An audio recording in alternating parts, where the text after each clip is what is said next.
Sportsnet. Presented by Honda. We've been fans since day one.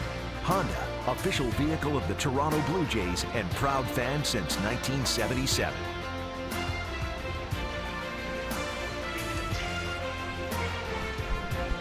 Welcome back to Baltimore. Utah Street outside of the right field wall here at Oriole Park at Camden Yards as the Orioles take the field to start the 2017 season.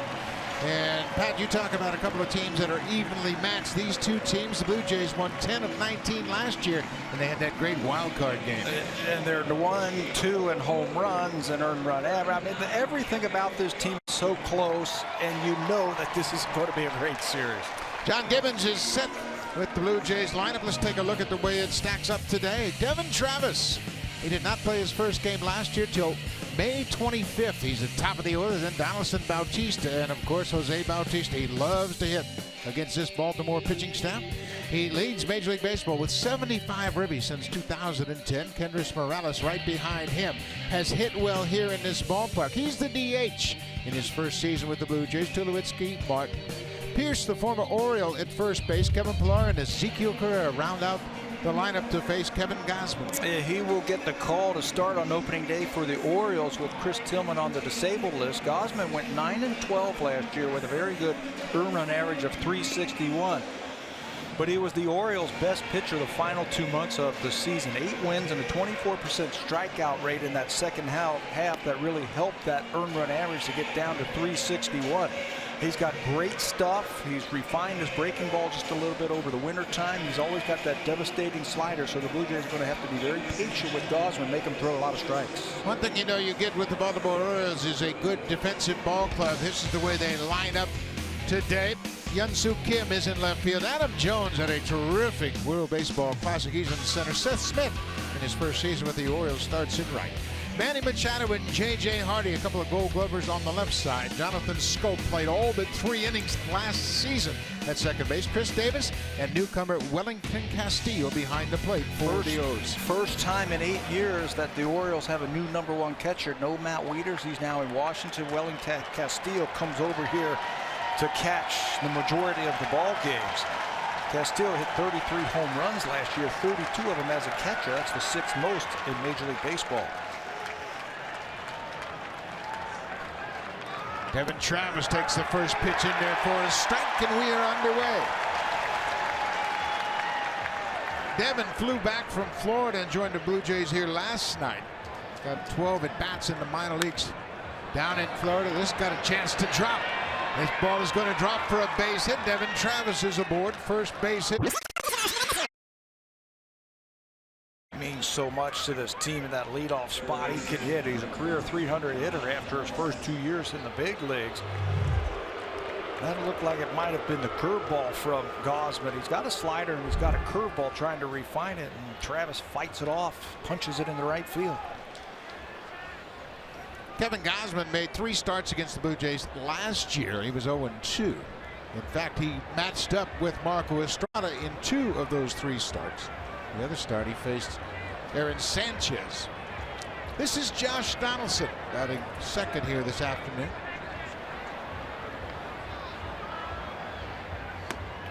Takes it downstairs for a ball. Donaldson coming off another great season. 284, 37, and 99 for the 2015 American League MVP. And right now, Josh has been locked in. He's using his legs just a little bit more, and it's helping him to drive the ball into the outfield. You know, the thing about Josh is you just saw the great numbers. 37 to 99, high on-base percentage, but he doesn't get cheated. He has got a great understanding of the strike zone. He'll take his share of walks. Ideal #2 hitter for the Blue Jays. Saw his great run over the last 4 seasons. 113 RBIs. He takes that ball downstairs. This has been a question on the minds of John Gibbons, DeMarlo Hale, the entire coaching staff. Who should hit second and who should hit third? But it's really kind of interesting because both Donaldson and Bautista get on base very effectively. Donaldson over 400 last year. Power hitters, but they've got a great eye at the plate. 3-0. Had the green light, pops it up. Foul ground. Castillo, the catcher. Davis, the first baseman, calls for it and makes the catch. Donaldson. Green light, 3-0, pops out. Right fielder, number 19, Jose Bautista.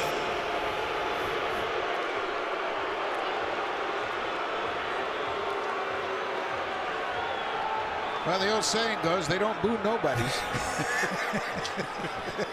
Bautista, a couple of different stints on the DL last year that forced his numbers down. Just 22 homers and 69 RBIs for Jose. 1 out. There's a strike. Yeah, he'll cause a stir wherever he goes, especially here in Baltimore. Bautista at one time was an Oriole. Part of his journey around baseball in 2004. 2004, he got 12 plate appearances, and believe it or not, they waived him.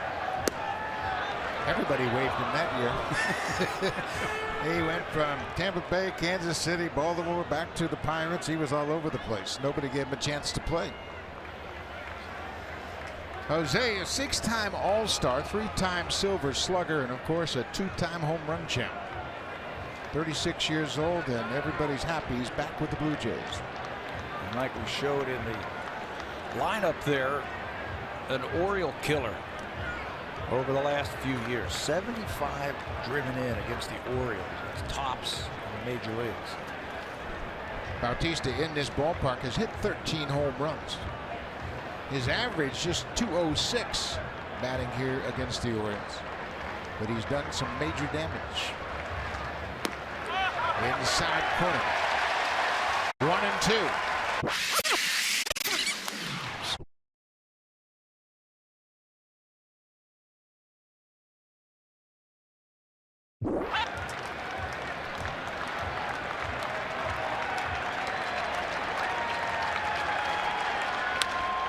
Chopper to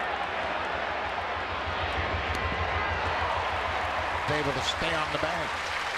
Bautista out 5-3 on the ground out. Travis goes to second on the play, but there are 2 outs.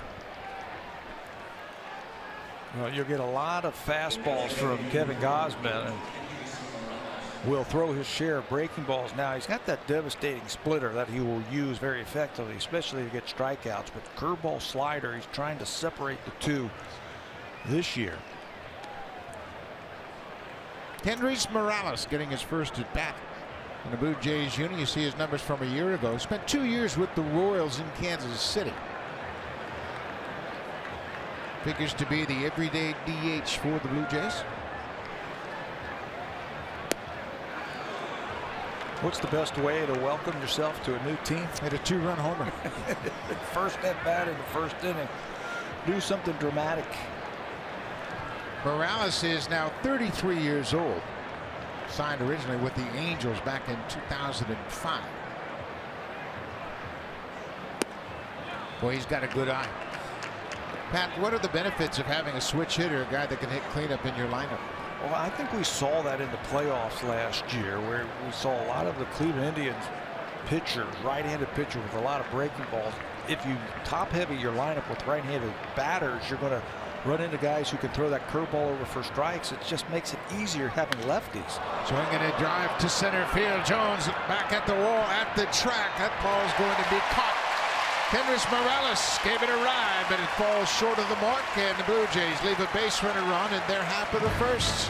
When we come back, Marco Estrada will take the mound for the Jays.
Blue Jays with an 89-73 record a year ago. They played in the wild card game, and the Blue Jays won that game in extra innings. Newcomer Seth Smith will hit leadoff. Then down in the DH spot, Mark Trumbo. He led the league in home runs last year. He had a career-high 47 home runs. He re-signed with the Orioles, and Jonathan Scope, he wore out the Blue Jays last year. The second baseman hit .311 against the Blue Jays compared to a .267 regular season average. And the veteran J.J. Hardy brings up the rear, batting ninth, playing shortstop. And that's the lineup that Marco Estrada will face this afternoon. First opening day start of his career. He was an all-star last year, and he deserves this start for the Blue Jays. He's pitched in some really big games for the Blue Jays over the last couple of seasons in the playoffs, getting into the playoffs. He was 2-0 last year against the Orioles. So this is the right guy to face and put out on that mound for the Blue Jays to open this season. It's a fastball hitting team, the Baltimore Orioles, and Marco's got one of the best, if not the best, changeup in all of baseball. Marco Estrada, very pleased to be making his first career opening day start. He is set. This is Seth Smith, who takes a first pitch strike. Smith, coming off a good season a year ago in Seattle. 249 batting average. 16 homers, part of that potent Mariner lineup a year ago. That's the stat that jumps out at you, the 16 home runs. You don't think of Seth Smith as a home run hitter. He's got a good eye at the plate. Buck Showalter's got him out that top of the lineup because of his high on base percentage. And if you make a mistake, it can very quickly be 1-0. Ball on his strike. There's a fly ball to right. Bautista has a beat on it right at the edge of the warning track, and he makes the catch. One away. Well, Marco Estrada is a fly ball pitcher, and he's going to get a lot of play in the air, and with that, Ezekiel Carrera gets the start in left field. Kevin Pillar, he's the everyday center fielder. Bautista, good to see him back in right field with the Jays. On the infield, Donaldson, Tulowitzki, Travis, and Steve Pearce, the former Oriole, starting at first base and behind the plate. The veteran Russell Martin doing the signal calling for Marco Estrada. There was some concern if Devin Travis was even going to be here for opening day, but here he is. He's already got himself a base hit. He has worked very hard in spring training, got himself into get that knee back in pretty good shape, and here he is to start on opening day. Devin did not make his first start until May 25th last year at New York against the Yankees. Big swing from Adam Jones. Jones has had nothing but problems with Marco Estrada. He's just 1 for 15 in his career against Estrada. But that's really not that big of news. Nobody hits Estrada well.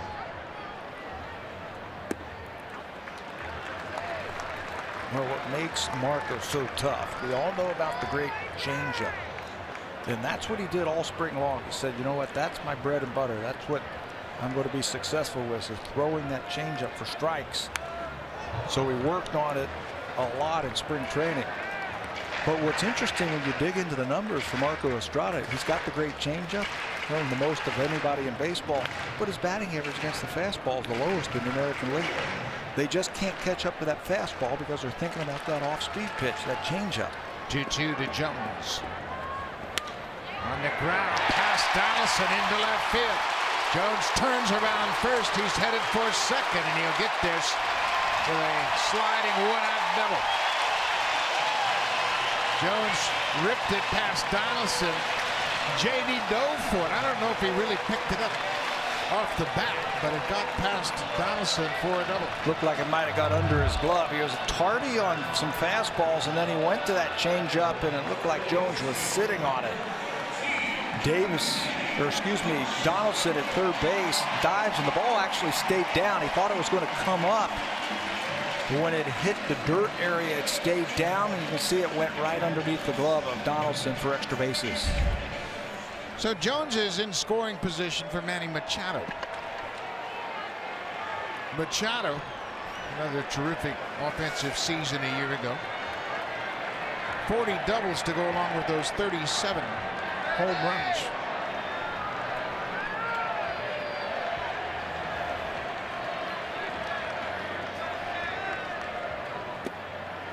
Downstairs for ball one.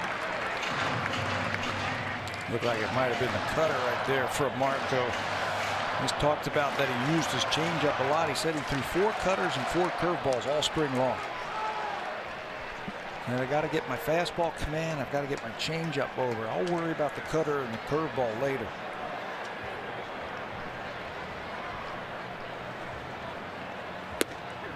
There's a good fastball at the knees on the outside corner. Marco Estrada is one of those guys who could pitch with fastball changeup. The other pitch is just kind of icing on the cake.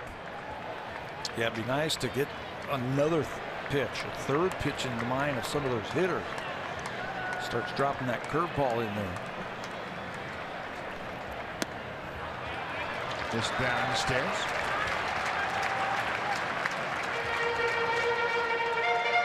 This is the one of 2 times a manager can set up his rotation.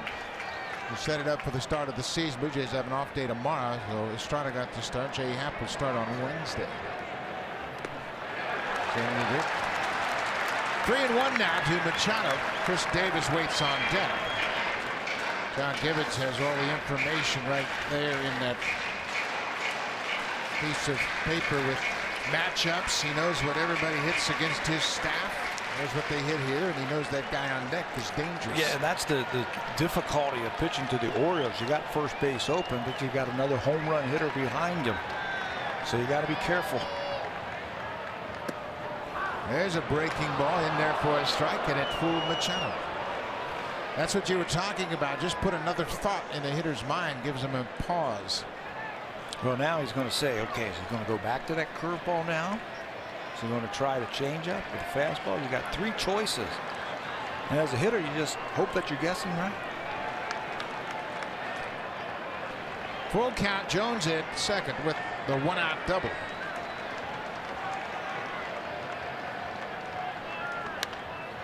Cued off the end of the bat. Boy, he fooled him with that changeup. Everybody in baseball knows Marco Estrada is going to throw a changeup on decisive pitches.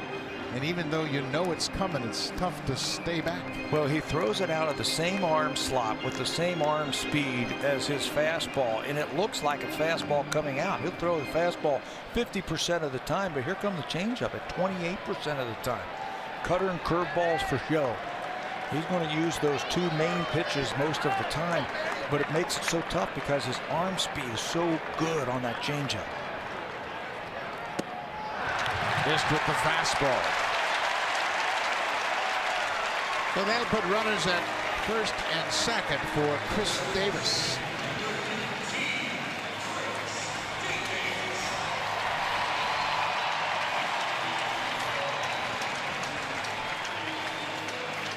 Chris Davis led the American League in 2013 with 53 home runs. He led the league again in 2015 when he hit 47. The Orioles have had the American League leader in home runs for 4 straight seasons. Nelson Cruz did it in 2014. Of course, Mark Trumbo, the on-deck hitter, did it last year. Ground ball. Estrada knocks it down. He thought about second. It goes to first, and had he fielded it cleanly, he would have had a double play. Troy Tulowitzki is going to come in as he always does and just help Estrada regroup a little bit. Yeah, he's limping around just a little bit. I don't know if that ball caught him flush, but it looked like it hit him pretty square. If he doesn't touch it, that's a double play.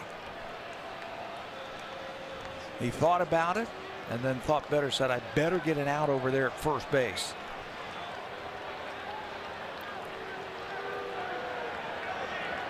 This ricocheted off of his wrist, so they're going to take a little time.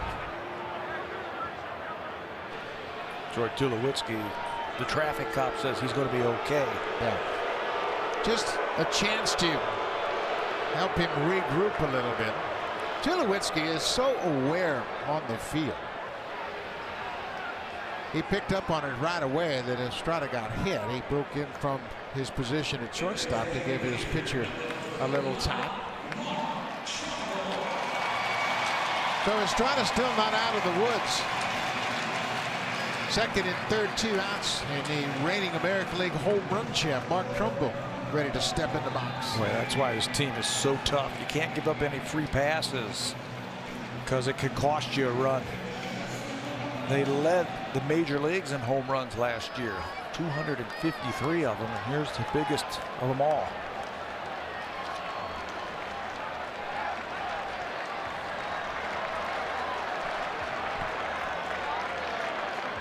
Jones at third. Machado at second.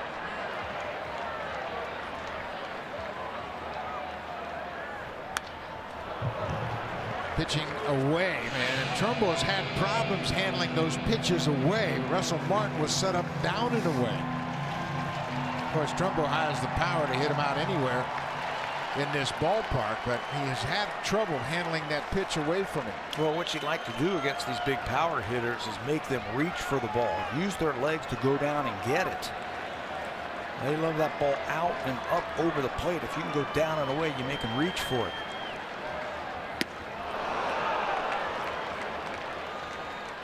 Well, if you're the Blue Jays, all you have to do is look at some of the numbers against Mark Trumbo. The lowest average on pitches on the outside part of the plate.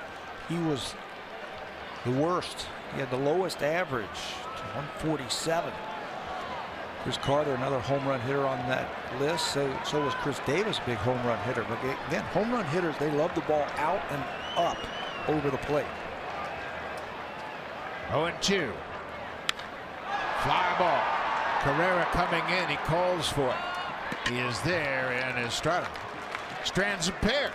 No score after one. When we come back, Troy Tulowitzki will lead things off, coming off of 24-homer season. Then Russell Martin and the former Oriole, Steve Pearce.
Of the regular season as Brad Marchand leads the Bruins against Victor Hedman and the Lightning.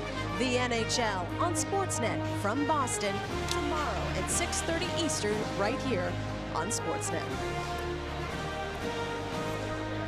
We move to the top of the second. No score. It'll be Tulowitzki, Martin, and Pearce facing Kevin Gausman here in Baltimore.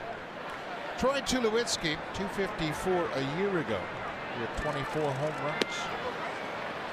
Takes one off the plate, down and away. Tulowitzki with 38 spring training at bats. He had a lot more at bats than most of the regulars. Well, the idea in spring training was to slow things down just a little bit, especially for the guys who are everyday players.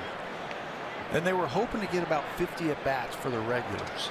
Get the 50 at bats, get them up, get them down, get them out on that field, up and down a few times, and then save most of that for the regular season. Tulo looked good. He looked very good the way he was swinging the bat and hitting a lot of balls to the big part of the field, left center to right center. He had a double the other day in Montreal. That was classic. Ripping the ball into the gaps for extra bases. right on top of that plate right now. Here's the 2-1 pitch. Bounced toward third and foul. Tulowitzki homered against Kevin Gausman last July 29th at Rogers Center. In fact, the Blue Jays hit 3 home runs off Gausman in the first inning. Jose Bautista hit a leadoff home run. Then a batter later, Encarnacion went in. And Tulowitzki, hitting 5th, hit the 3rd home run of the inning off Kevin Gausman. Got burned a lot last year on his breaking ball, Kevin Gausman. He's got one of the better fastballs in terms of miles per hour in the American League. But where he got burned, especially against righties, was his breaking ball. Left a lot of them out over the plate.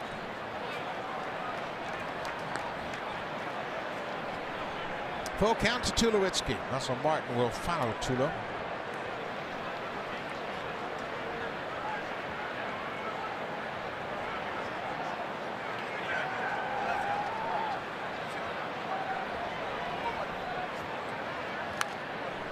Fouled straight back.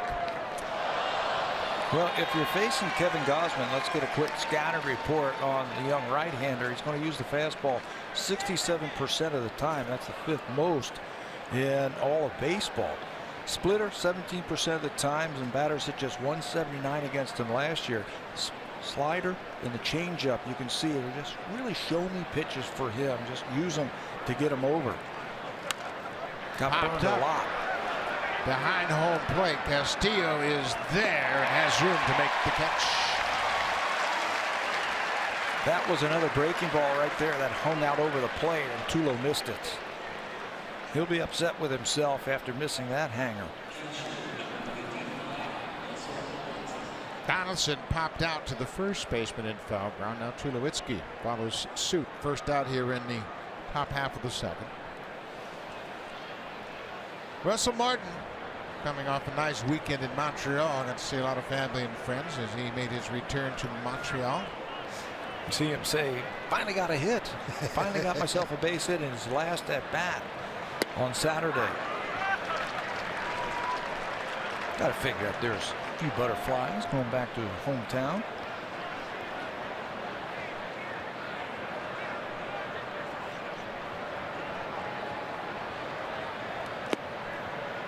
Ball and a strike to the Blue Jays catcher. Russell got off to such a rough start last year, especially in the month of April. Then towards the end of May, caught fire. Batted .252 with an .847 on base plus slugging from the 27th on last year. Really found something, and I think it was his stroke to right field. Stayed on the ball just a little bit more. Hit the ball with authority the other way.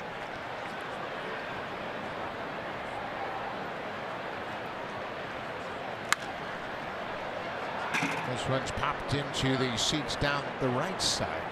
Russell's had some success against Gausman, 4 for 7. You see, he's had back-to-back 20 home run seasons. First time he's done that in his career.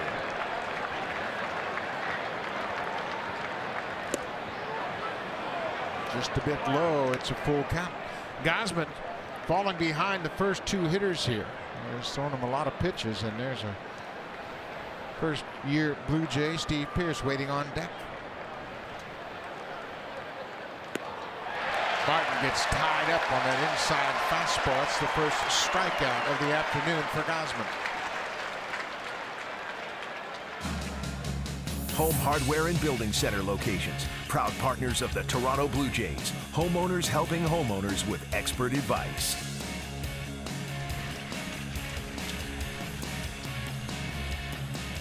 Steve Pearce had his best season of his career in 2014 while playing for these Baltimore Orioles. Hit 21 home runs that season. Signed as a free agent with the Blue Jays in the offseason. Gets himself a base hit on the first pitch he sees. They were playing him to pull. He went the other way, and it's a single into right center with 2 outs. There was a little something about his former teammate, Kevin Gausman. He says, I'm not going to let him get ahead of me. I'm going to jump on the first fastball that I see. And it's out over the plate. A little inside-out swing. Second hit of the afternoon for the Blue Jays. That's Pierce's second hit against Gausman in 3 at-bats. A 2-out single. Kevin Pillar comes to the plate. Kevin had a good spring. He took 6 walks this spring. It doesn't sound like much, but that's a ton for Kevin Pillar. Much more selective. Well, Pillar, I think he is starting to grow into the type of offensive player that he can become. He's been in the big leagues now for a couple of years. I think he knows who he is, and he doesn't have to go up there just swing, swing, swing. He can read the ball out of that pitcher's hand a lot better now. He had that one at bat in Montreal. I think that really showed the type of hitter he's going to be this year. 2 strikes, serve the ball the other way, shorten things up. I think there's a lot more in the tank for Kevin Pillar. Gausman ahead 0-2. Pillar checks his swing. Field down there, Cooper at first base. No swing, according to the first base ump. 1-2 now to Kevin Pillar. Pierce at first. 0-2 slider, trying to get him to fish for it, but he held up.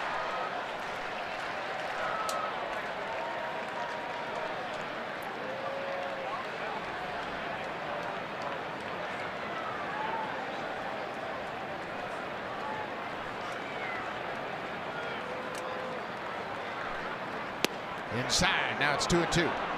Now, Kevin really worked hard all winter long with Brooke Jacoby. He met a couple of times a week in the offseason, and what he was trying to do is see the ball before he commits swing or take. In the past, he would start his swing before he even saw the ball come out of the pitcher's hand. Well, he walked into that batter's box and he said, "I'm swinging." Bouncing ball, Scope to his left, bobbles it. Pillar's going to be safe. They were playing Pillar up the middle. He takes that 2-strike approach and ends up with an infield hit. That's exactly what I'm talking about right there. Plate coverage and see the ball before you stride. In the past, this might have been a weak ground ball to the second baseman for an out, or it might have been a strikeout, but he cut things down and he's rewarded with an infield hit. Boy, this is really important for the Blue Jays to have the bottom third of the order get on base. Every time you do that, you get closer to the Thunder in this lineup. And you certainly want Travis Donaldson and Bautista to come to the plate with runners on. Ezequiel Carrera gets the start in left field. He steps in with 2 outs. First pitch, breaking ball.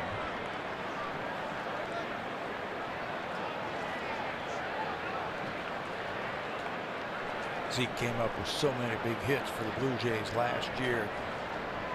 In these situations, you navigate through the big boys of this lineup, and then you forget about the bottom. Fly ball hit to center field. Jones, he's got room right at the edge of the track. Gausman ends both innings with long fly balls to center. No scores. We head to the second.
he was 100% healthy. Now, he hesitated in giving me an answer, only to say that, look, I'm here, I'm good enough to play, no excuses. As far as his range goes, Travis admitted that he doesn't really completely know if it's there because the training staff had been very conservative with him this past spring. He said they didn't let him do, quote, anything too crazy out there. Now, he really won't know how he's coming along in that department until he takes part in a big league game against big league opponents. While the team was in Montreal, Travis treated his time back in Florida like 3 straight game days. He went through his usual routine.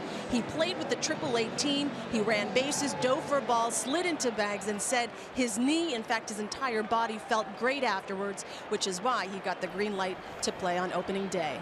But you know, Hazel, that was the importance of spring training. Just take it slow and build up so you can get to opening day. And everybody's happy that Travis was able to make it about the middle of spring training. He wasn't really sure if he was going to be able to make opening day, but the staff did a great job of getting him ready. And here he is, and he's already got 1 hit.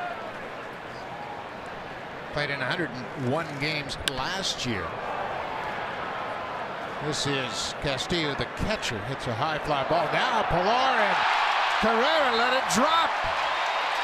Boy, that's a big mistake right there. A routine fly ball to left field.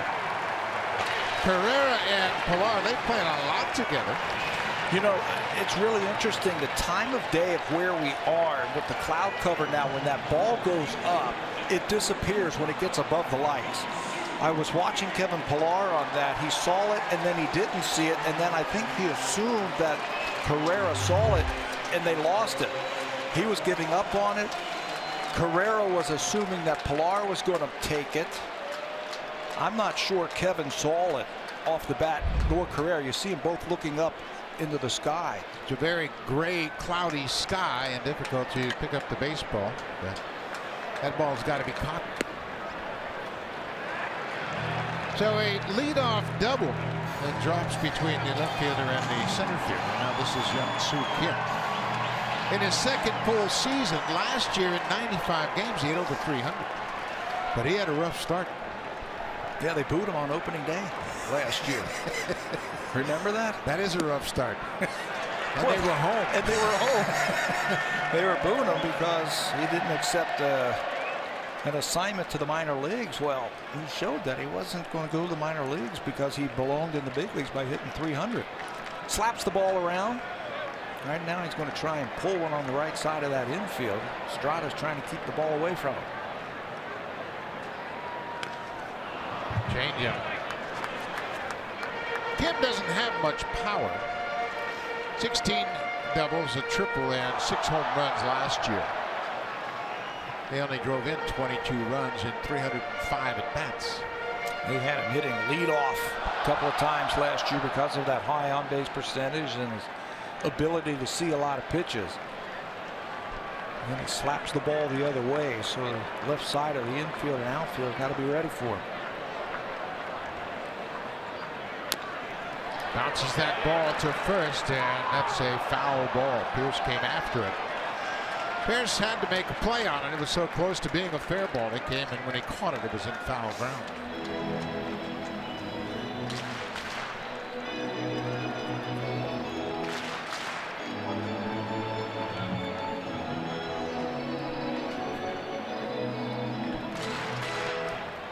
Again, Tulowitzki. Just savvy enough to know, hey, I'm going to go in there and give Marco a little breather after he sprinted over toward first with the possibility of making a play on that grounder. So it's 2-2 now. Kim, 29 years old. He's from Seoul, South Korea.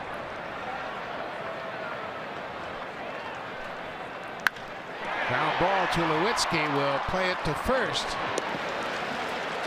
Wellington Castillo got a good read on it. The ball was hit sharply, but behind him, and on the ground out, he moves to third. And they were thinking about maybe getting the runner at third base. Ball hit sharply right at the shortstop, and the runner froze and then broke right away. Looked like Tulo had a shot at maybe getting him, but he took the sure out. Let's see how the Blue Jays play it. Did they bring the infield in early in the ball game? Boy, it's so hard to do when you're playing in these small ballparks, but it looks like they're going to play halfway at least. Not a lot of speed at third base. That's why they can play halfway, because Jonathan Schoop hits the ball hard. 1 out. Schoop, the second baseman. It's so difficult to play for 1 run when you're playing your AL East rivals because everybody's explosive. Both of these teams, the Blue Jays and the Orioles, can score tons of runs. They're 1-2 over the last few seasons in home runs.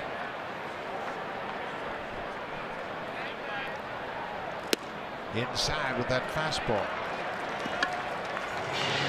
These teams are so evenly matched. As we mentioned, the Blue Jays won the season series last year 10-9. Of course, they had that terrific wild card game that ended in the 11th on a 3-run home run by Edwin Encarnacion. Baltimore hits home runs once every 23 at bats. Blue Jays once every 24 at bats. Best in major leagues. Foul tip.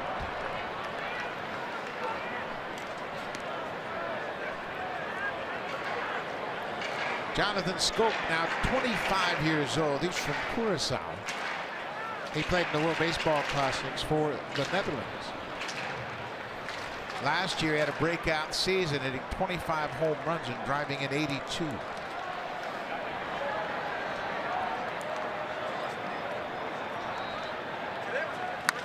Reaches for that and drives it down the right side. It's going to slice out of play.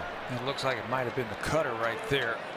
I'm guessing the Orioles are going to make the ball go through with the runner at third base. They're not going to try and score on the ground. If there is a ground ball to the infield and he goes, he's going to be out at the plate. So Buck Showalter is probably playing it through into the outfield. Margot could really use a strikeout here. Bounces that ball in the dirt, blocked well by Martin. You mentioned it last inning that he's an extreme fly ball type of pitcher, so you got to keep the ball down right now. Keep it in the infield.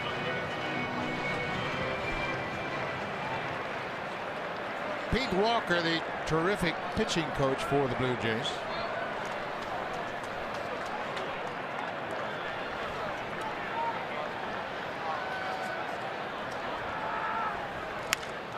Changeup, he's way out in front, so he's got him going back and forth now, reaching for the cutter and out in front of the changeup. I haven't seen a curveball yet, and that's what makes Marco so tough. Is the lowest opponent's batting average. This is in Major League Baseball. Jake Arrieta and Max Scherzer was better than Marco Estrada's 203. And then batted balls in play also. Their batting average when the ball's in play, he still had the best average there in the American League. So he's tough to hit because he's got 3 pitches. Ground ball, holding it third is Castillo. Travis goes to Pierce for the out. Good call, Tabby. The Orioles couldn't gamble on sending the catcher in from third on a ground out. It's early in the game. You don't have a whole lot of speed over there. As a manager, you play the ball through. And if they don't, you hope that J.J. Hardy can come up with a 2-out knock. J.J. Hardy, the shortstop. Well, you talk about lengthening the lineup. J.J. Hardy batting 9th in this lineup. He goes after that first pitch. He knows Estrada's a high ball pitcher. And J.J. doesn't get cheated either at all. He's had some big home run seasons in his career. 30 home runs in his first season here with Baltimore in 2011. This is his 6th season with Baltimore. Boy, that's a good pitch. Hardy couldn't check his swing on that changeup. It's called strike. I love the target that Russell Martin gives his pitchers. He gets right on that outside corner. And Marco Estrada has that ability to put that changeup on the inside or the outside. But look at that target. Beautiful. This time just a little bit more off the plate. Ground ball. Travis waits at second. Marco Estrada pitches out of a jam. He gets around that double that fell between Pilar and Carrera. No score as we head to the third.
Jimmy Campbell's going to keep us up to date on everything that's going on around the sports world, including some baseball scores from the other ball games.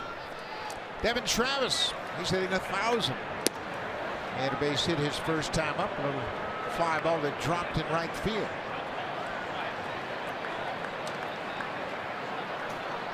Blue Jays have been knocking on the door the first 2 innings. Haven't been able to push a run across against Gausman. Blue Jays have stranded a pair. The Orioles have had their chances as well. They were 0 for 5 with runners in scoring position so far. 1-1 pitch. Down and in. Devin Travis played 62 games his rookie season in 2015. Then he took that hot shot one hopper off the shoulder in Cleveland that plagued him for a while. He eventually had to go on the DL. And then in the offseason 2015 had shoulder surgery. This past offseason he had knee surgery, bring up a knee problem. So he's hopeful that this will be the season where he stays on the field. There's that split.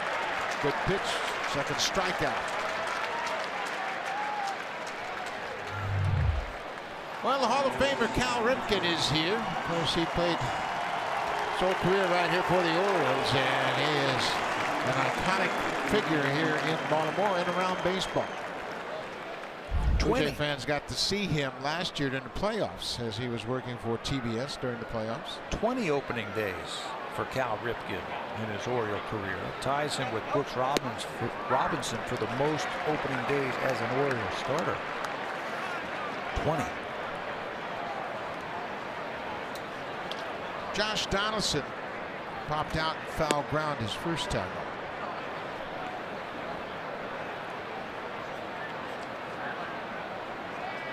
Donaldson dealt with a calf injury suffered early in spring training and didn't get many at-bats. But he works hard to get himself ready. Even though he didn't have a lot of at-bats, he looks like he's primed and ready to go. Well, you'd always see him on those backfields, taking tons of ground balls, spent a lot of time in the batting cages to get that stroke down. And when he gets it down, Brooke Jacoby was telling me today, he says he's a lot like Joey Votto, that he can maintain that swing for a long time.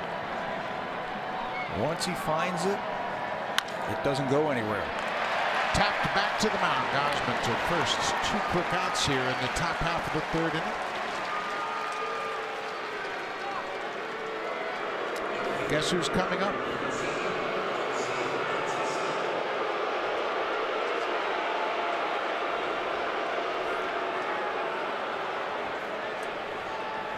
There are certain players who love that kind of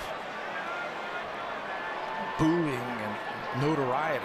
It just revs them up and it gets them fired up. I think that's why Bautista's got great numbers in New York, in Boston. He's had his trouble at times here in this ballpark. Career average just over 200, but he still managed 13 home runs here at Camden Yards. This is his 81st game playing in this ballpark. I tell you, he was swinging the bat as good as anybody in spring training when we saw him.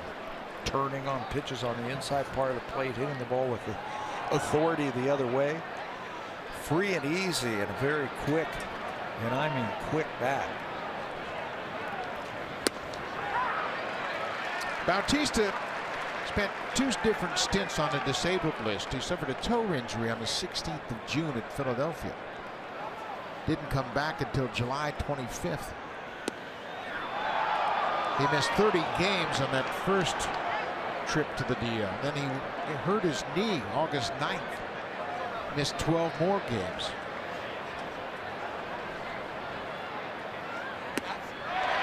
That was innocent enough, wasn't he? He's coming in to make a throw in the outfield. And it looked like his spikes got caught in the turf, twisted his knee. Another full count, 2 away. Bautista takes ball 4. Well, you heard their fans react when Bautista was announced, and they have some fuel to that message, and it starts with the Executive Vice President of Baseball Operations here in Baltimore, Dan Duquette, who in the offseason said, we told Bautista's agent we're not interested because our fans don't like him.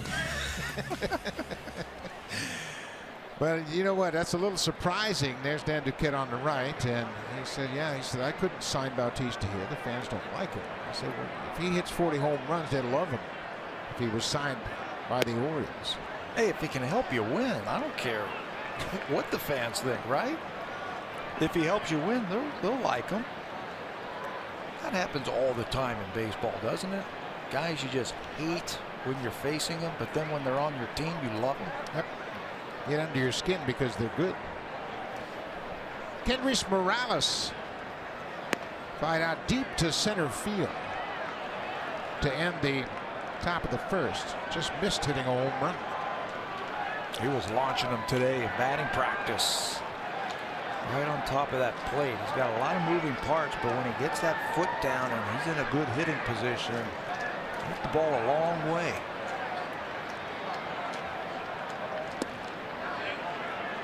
Morales told us the other day, he said, when I'm hitting the ball well, I hit it to straight center. And you can see the outfield for the Orioles reflects that. He's got power well enough to hit it out anywhere in the ballpark. And he says, when I'm really swinging the bat well, I'm hitting the ball hard, big part of the field.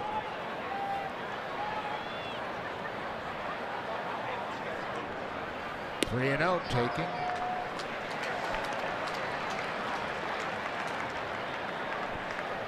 Cosman will show and throw his share of fastballs. He's got one of the highest percentages in baseball. So it's a hitter, 3-1 count. Maybe you can lean on one of those fastballs.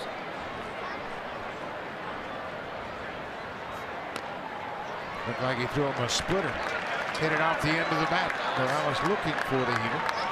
So Bautista with 2 outs and a full count. He will be off on this next pitch. Morales for his career a .355 hitter against the Orioles. Troy Tulowitzki is on deck.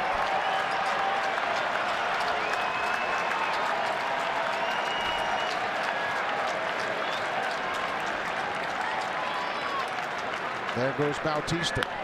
Ball is popped into the seats down the left side. Another off-speed pitch. He's able to foul it off. Kendrys Morales spent his last 2 seasons with the Kansas City Royals. He was named the Edgar Martinez Award winner in 2015 as the best DH in the league. Played 154 games last year with Kansas City. Hit 30 home runs in a big ballpark. Big ballpark. Like you said, straightaway center field. Most good hitters will keep that ball in the middle of the ballpark.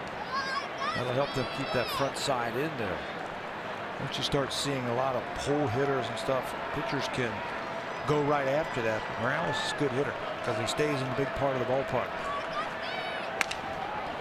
Off the end of the bat, Machado at shortstop throws to first to end the inning. Blue Jays lead another base runner.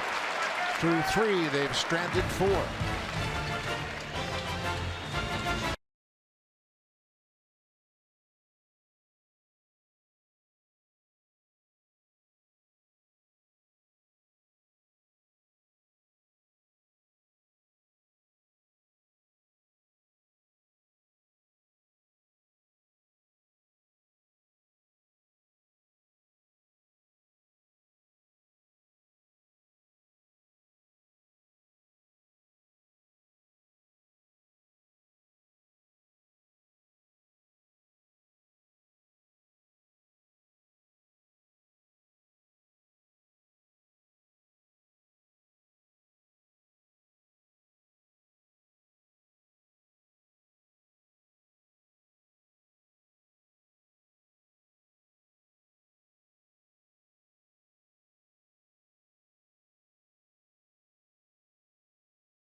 Sunday, April 16th, the first 20,000 fans will receive a Bringer of Rain umbrella when the Blue Jays host the Baltimore Orioles at 1:07 p.m. For tickets, visit BlueJays.com. Buck. Thank you, Hazel. Josh Donaldson has certainly become a fan favorite in Toronto, and why not? He's put up big numbers in his first 2 seasons, MVP in 2015, and he's got a flair about him. The one thing I love, Pat, is he stays on the field. 158 games in 3 straight seasons, 13, 14, and 15. He played 155 games last year. And you know he was hurt. Yep. We talked about that a lot last year. Here's the leadoff man, Seth Smith, takes first pitch strike.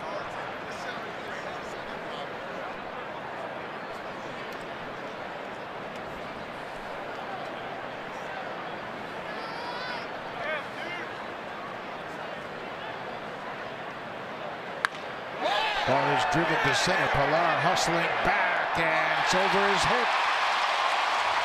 Smith into second with a stand-up double.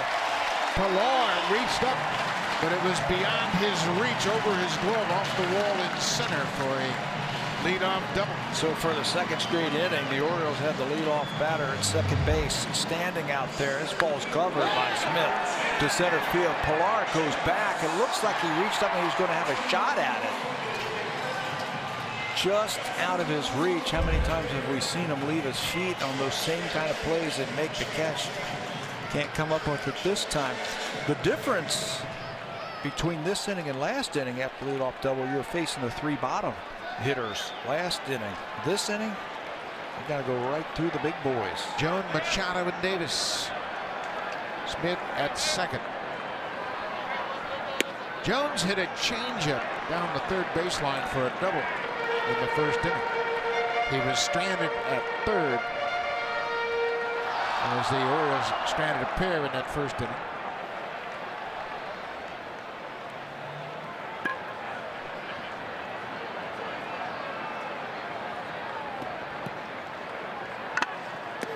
This is one of the most consistent players in all of baseball.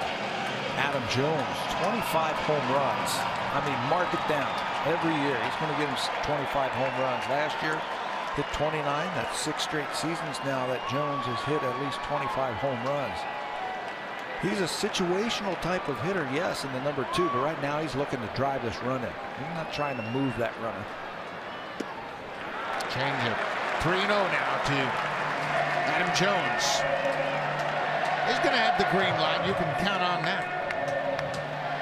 Early in the ball game, scoreless game, Manny Machado waits on deck. Showalter will play for big innings with this ball club. Not a lot of team speed where they manufacture runs, so you can bet that he's got the green light. Inside, 4-pitch walk. Second walk issued by Estrada. 2 on, nobody out. The cars change, the fandom doesn't. Honda, official vehicle of the Toronto Blue Jays and proud fan since 1977. Iconic Utah straight beyond the fence in right field, John Gibbons, Blue Jays manager. This is his second stint, and he was awarded a contract extension. Will take him through 18 and 19 with an option for 2020. This is his 5th season in his second go-around as the manager of the Blue Jays. Machado hits it high in the air, not deep. This time Carrera calls for it. Tagging at second is Smith, but he'll hold his ground.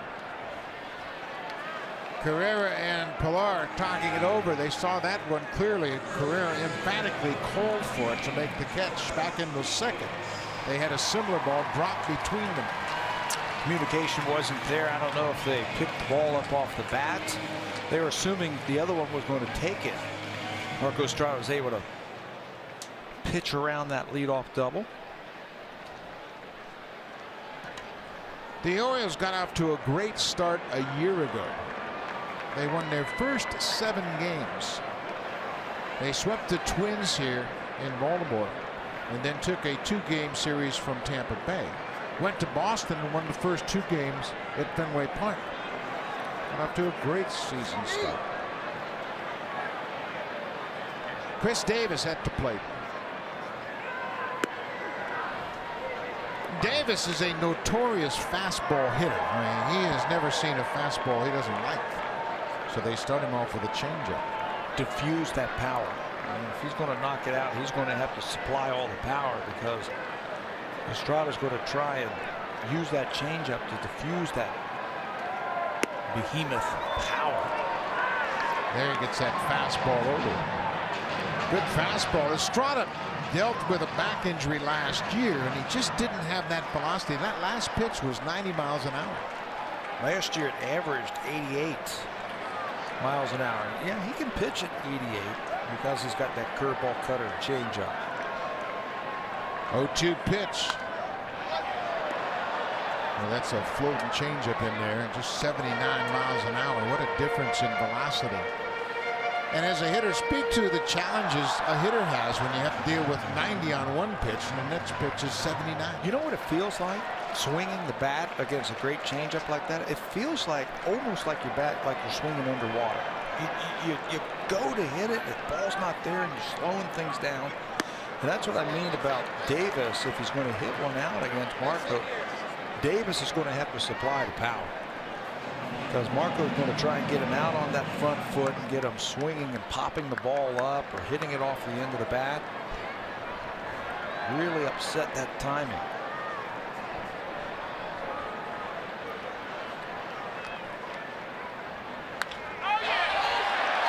Bautista hustling over. He's not going to get there. It's off the wall. Seth Smith's coming around. He scores. Good throw to second, and Davis is out.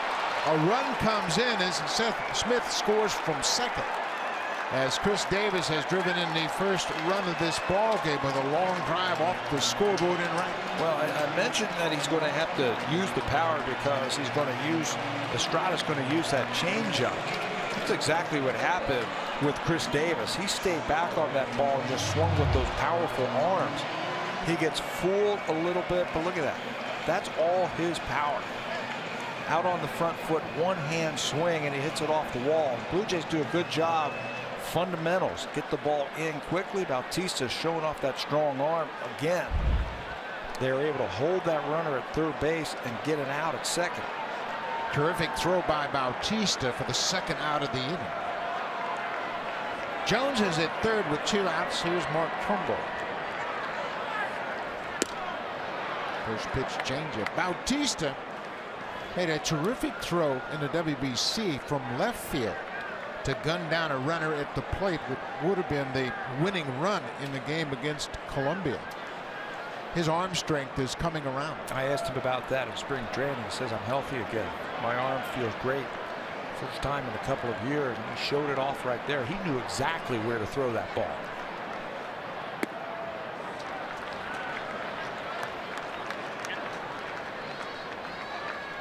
Trumbo hit a fly ball to left his first time.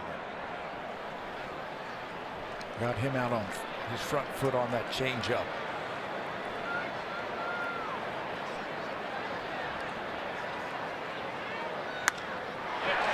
Shoots this one to right. Bautista on the run. That's a fair ball. Jones comes in to score. Trumbo digging for second. He'll get there with a slide. Mark Trumbo knocks one down the right field line, just a couple of feet fair, and picks up a 2-out RBI. That's making the adjustment at the plate if you're the Oriole hitters. Trumbo, just like Chris Davis, very strong. He hits this one off his back foot. Flat-footed swing, but he's strong enough just to fire the ball and rifle it down the right field line for extra bases. No chance for Jose this time to get him. And a clutch hit by Trumbo makes it 2-0. That's what you have to do as a hitter. You've got to make adjustments in game against certain pitchers. Veteran lineups will do that. Certainly we have seen that in this inning. Marco Estrada gave up a leadoff double to Seth Smith. The double by Trumbo, the third hit for Baltimore this inning. Wellington Castillo hit a fly ball to left center's first time up that fell between Carrera and Pilar for a leadoff double. He moved to third on a ground ball, but was stranded there.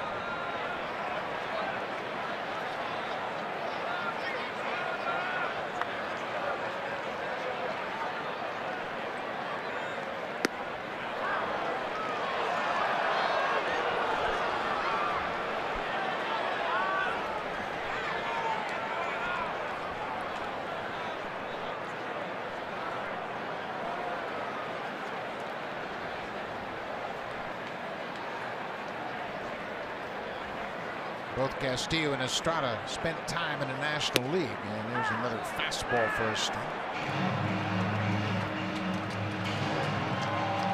Castillo's hit 33 home runs the last 2 years. I mean, he's going to fit right in with his Baltimore Orioles team.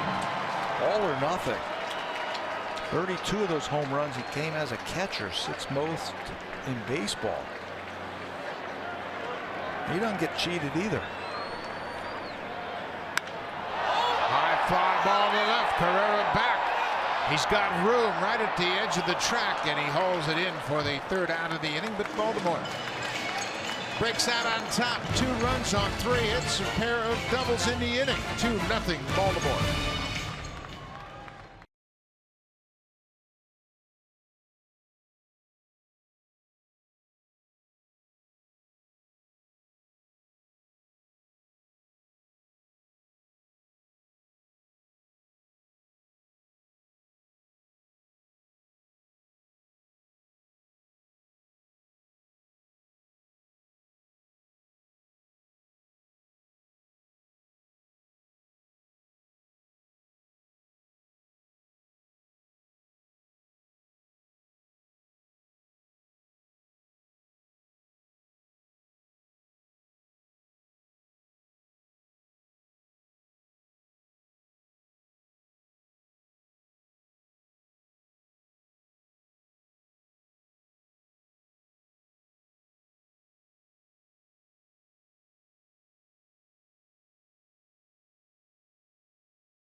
Don't miss these great AL East matchups. It's Milwaukee Brewers at Rogers Center April 11th to 12th, followed by the Baltimore Orioles, then the Boston Red Sox April 18th to the 20th, and then the Tampa Bay Rays April 28th to the 30th. For tickets, BlueJays.com. Buck.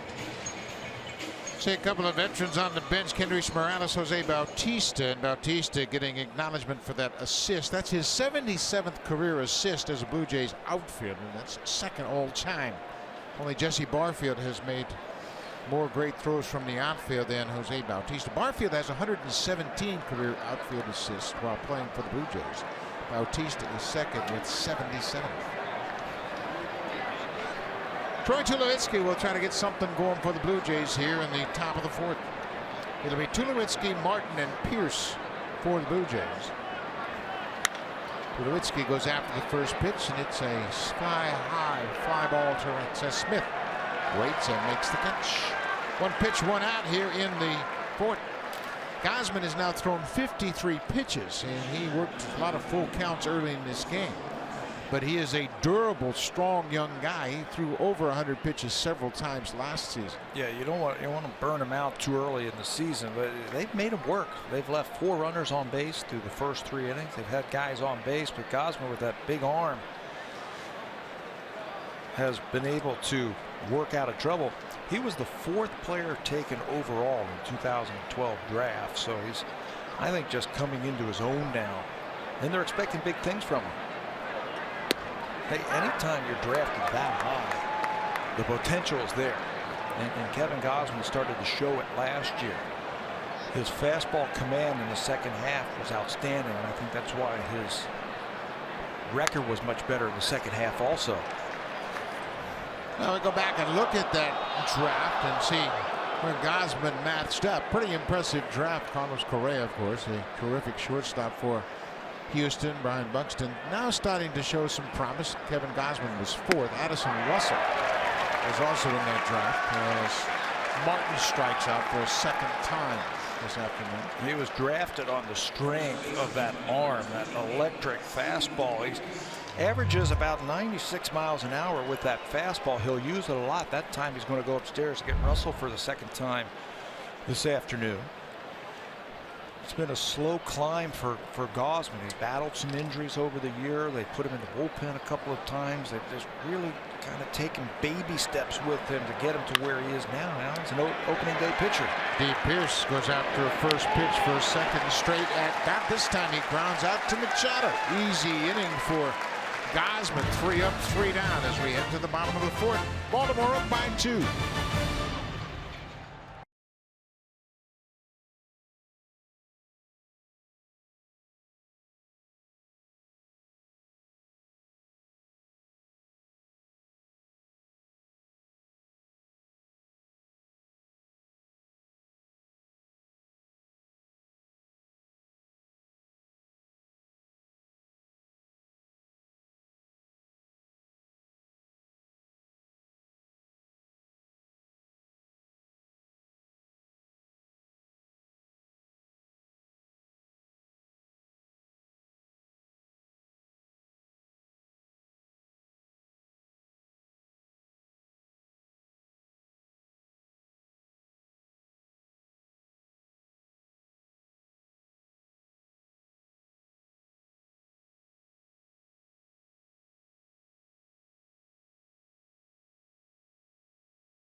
He is in his third season with the Blue Jays. He was acquired from Milwaukee in a trade for Adam Lind November 1st, 2014. And Pat, it seems as though he is fit well here in Toronto. Yeah, he talks about that. He says, number one, I've given the opportunity to start.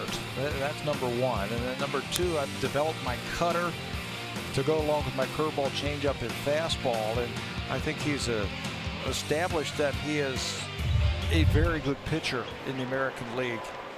He made an all-star team last year. He works with Russell Martin really well. And one of the other things that Estrada does now that he learned, remember when Mark Burley was here, is Mark Burley just would count on that catcher just to call the game, and he would just think about executing his pitches, and now he does that. Works really well with Russell Martin. Marco Estrada, his first season, 2015, worked almost exclusively with Deoner Navarro. That was a great tandem, but Russell Martin has stepped right in, and he has really done a great job with Marco Estrada. It's interesting the impact Mark Burley has had on this team, and even though he's not been here for a couple years now, but guys always talk about how they learned a lot watching Burley pitch and talking pitching with Burley. Marcus Stroman thought very highly of Mark Burley, didn't he? Papa Burley called him, and Marcus is poised to open up the Tampa Bay series. Game 3 for the Blue Jays. That'll be Thursday night down in St. Petersburg. I think he's primed and ready to have a terrific season. Kim pulls it on the ground. Travis is there. 1 away. Isn't it funny how a guy who hasn't even been here for over a year still has the effects of Mark Burley? The professionalism, how you prepare, how you go about your job. Marco Estrada speaks very highly of him. Well, Mark Burley had a terrific career, and he's certainly highly regarded no matter where he has been. He spent most of his time, of course, with the White Sox. This is Jonathan Scope batting with one out. I'll tell you one more story about Burley. When he retired, when he and LaTroy Hawkins announced that they were going to retire, the ball players got together and got one of those Vernon Wells paintings that Vernon's father paints. They're outstanding portraits of the players, and they all gathered in the clubhouse one day and presented it to him. Burley was here just a couple of years, but has made his mark. Scope pops it in the air high into left field. Carrera coming in. He is there and makes the catch. 2 up, 2 down here in the 4th. Scope pops out to left.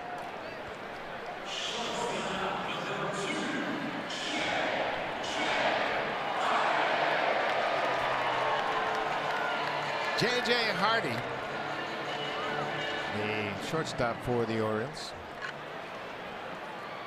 Boy, he has been such a fixture here in Baltimore and done a terrific job anchoring the defense. He's the perfect shortstop for Buck Showalter. He wants his shortstop to run the show out there, almost become an extension of the coaching staff on that infield, and Hardy does that. Always seems to be in the right place at the right time. Buck Showalter wants that shortstop to think just like he is all the time. This time Hardy strikes out. Very good inning for Marco Estrada. 3 up, 3 down. Baltimore with a 2-0 lead as we head to the 5th. Now time for an update. Here's Jamie Campbell and Greg Zahn in the Samsung broadcast studio.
MLB Live Tracker on Sportsnet.ca. Real-time scores and stats and all the detailed information you need. Have it with you when you watch the Blue Jays right here on Sportsnet. MLB Live Tracker on Sportsnet.ca keeps you in the ballgame. Buck. Thank you very much, Hazel. And those folks are just beyond the ball game. They're in the hotel on the balcony watching this great atmosphere. Opening day at Camden Yards.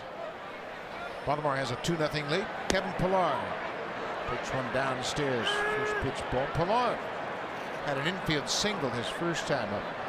Greg was talking about a different approach, and with 2 strikes, he poked it to the right side of the infield. Reached base. You know what he's doing? He's seen the ball before he starts to swing. He was very anxious as a young player and said, I'm going to go up there and I'm going to swing. No matter where the ball is, I'm going to swing. Now he's seen the ball. He's slowing the game down. Isn't it interesting? Young players, young hitters think they can hit every pitch they see. Or think they have to hit every pitch that they see. Look at that take. That's a great take. 3-1 count. Pillar batting in the 8th spot.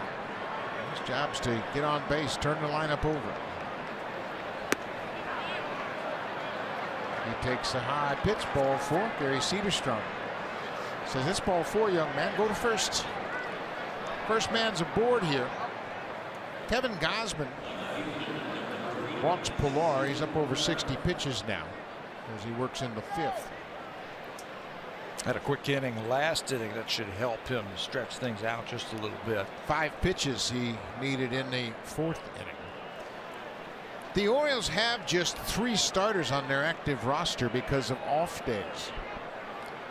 They have a very unusual schedule. They have 5 off days in the first 25 days of the season. So they're currently carrying just 3 starters, Gausman, Bundy, and Ubaldo Jimenez.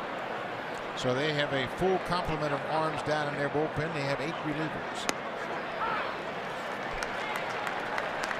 Rick Showalter was talking about that before the ball game today, saying, you know, we got to play interleague next week. We've got to get right back into it. Our pitchers have to hit when we go to Cincinnati. But because of all the off days, you're right, they can carry more bullpen arms.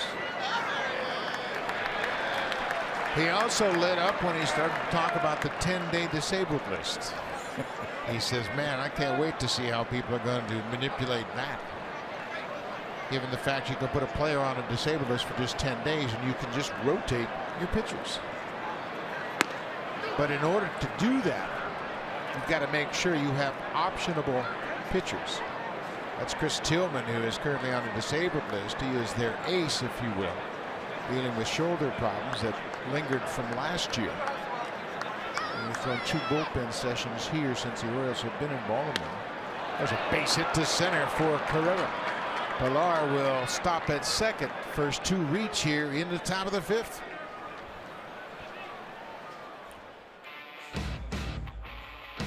Home Hardware and Building Center locations. Proud partners of the Toronto Blue Jays. Homeowners helping homeowners with expert advice.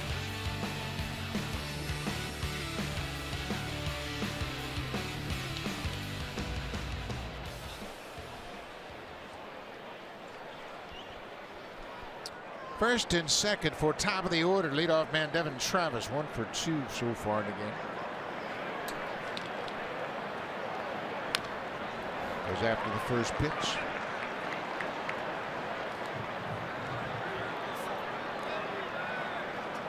For all you fans that are sitting there say, why don't the Blue Jays bunt? The Blue Jays don't bunt. No. Why would you give a guy who's a career 300 hitter, we can say that now after 2 years, got to just take the bat out of his hand. Yep. Let him swing it. That's what he's there for. 0-2 quickly as he fights off that inside pitch. He likes that ball out over the plate where he can rifle the ball the other way, or if it's an off-speed pitch, he can pull it. Gausman is stay right in on his hands right there. You can see Devin just can't extend on that ball. You got to respect the fastball from Gausman because it's a good one. Let's see some kind of off-speed pitch now. Spitter. And a good one. Travis strikes out on 3 pitches, a couple of fastballs, and the splitter does the trick. 4 strikeouts now for Gausman. You know, there was only 4 other pitchers in the major leagues who had more strikeouts via the splitter than Kevin Gausman. He had 63 of his strikeouts last year from that pitch. He puts fastball in your mind early in the count and then drops that thing on you. And what you can do with it. Josh Donaldson. He's 0 for 2. Pop out and a ground out.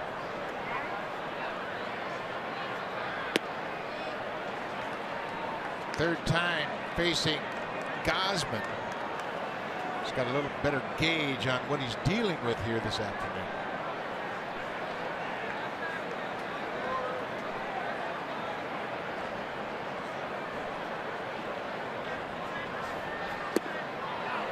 Boy, he's seeing the ball well.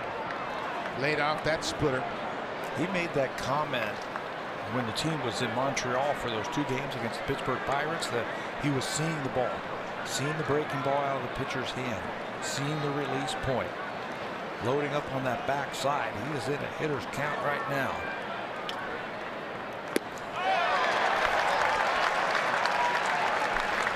Two and one. Gausman backed off with the breaking ball.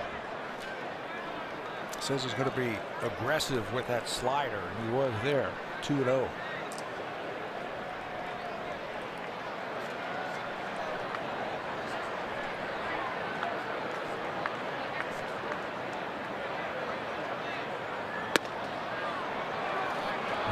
Both Bautista and Donaldson, boy, they really make you work for a power hitter.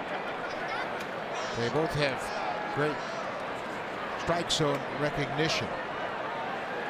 They know their strengths.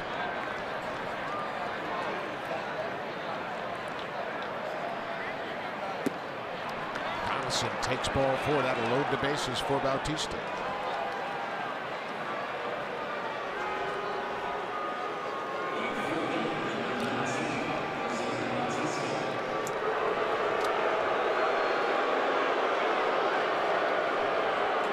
This is the exact scenario John Gibbons was thinking about when he constructed this lineup. Pierce, Pilar, Carrera, bottom of the order. You get those guys on base, you set the table for the big bats, and it is perfectly set for Bautista. And then you let them just do their thing. So Jose Bautista gets a hit with some runners on base, set up by that great at bat by Donaldson. He was not going to go after that off-speed pitch. And it's the same type of at-bat right now. Bautista's got a plan. It's the first thing you have to do. You have to have a plan when you step into that batter's box. And that make that pitcher come to you.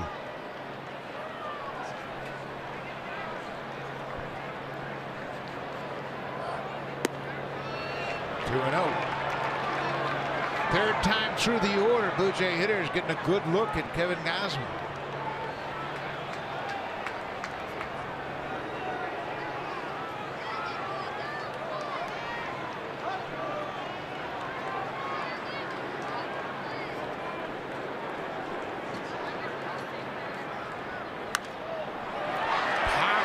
Pitcher Castillo behind home plate makes the catch. 2 down. Jose was patient on those first 2 pitches. Like he was looking for the ball away from him and that he could do some damage. He got to a 2-0 count. He was a little bit too anxious on that one. A riding fastball looked like it might have been ball 3. A little bit too anxious there. Pops out. Now the Blue Jays need a 2-out hit. They got their cleanup man at the plate, Kendrys Morales. Morales has authored 3 career grand slams. Kendrys 0 for 2 so far in this game.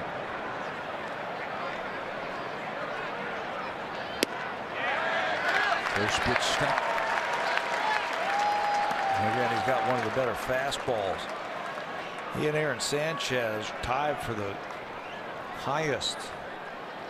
One of the highest velocities in the American League, so he's going to use it to get ahead.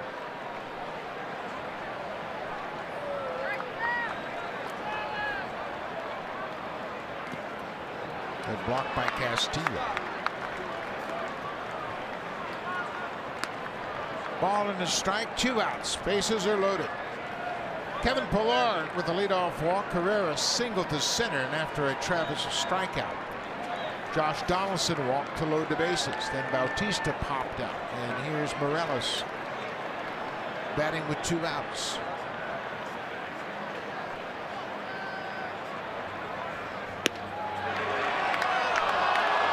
Good eye. There's another guy that's got a good eye and great plate discipline. He's not a free swinger. He'll take his share of walks, and he's going to make that pitcher come to him. That's why he is a good RBI man.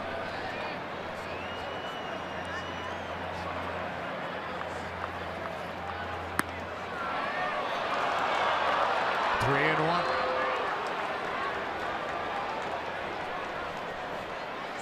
Bases loaded. Pilar is at third. Carrera's at second. He's singled. Donaldson walked. 3 balls and a strike to Kendrys Morales. Blue Jays are down by 2.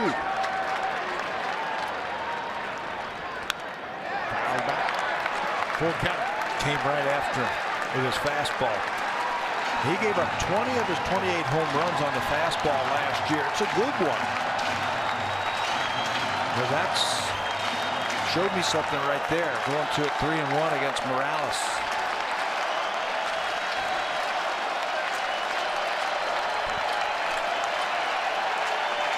Full count. Runners will be moving on the pitch. Ball 4. That'll walk in a run. Pilar comes in to score, and the Blue Jays are on the board. It's now a 2-1 ball game. Overthrew that one just a little bit. Didn't stay in his lane. Trying to hump up for a little something extra. I think that's why you're going to see Roger McDowell come out and talk to his young starter. Reach back for a little something extra, and it really threw him off. It wasn't even close. 3 walks in the inning.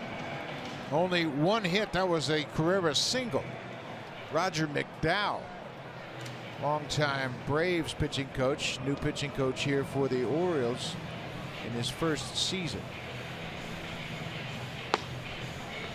Tyler Wilson, one of 8 relievers, 5 right-handers, 3 left-handers down in the Oriole bullpen. Patient Blue Jay hitters this inning has run that pitch count up to 88, and we're only in the 5th inning. We mentioned that Gausman had several full counts early in the ball game.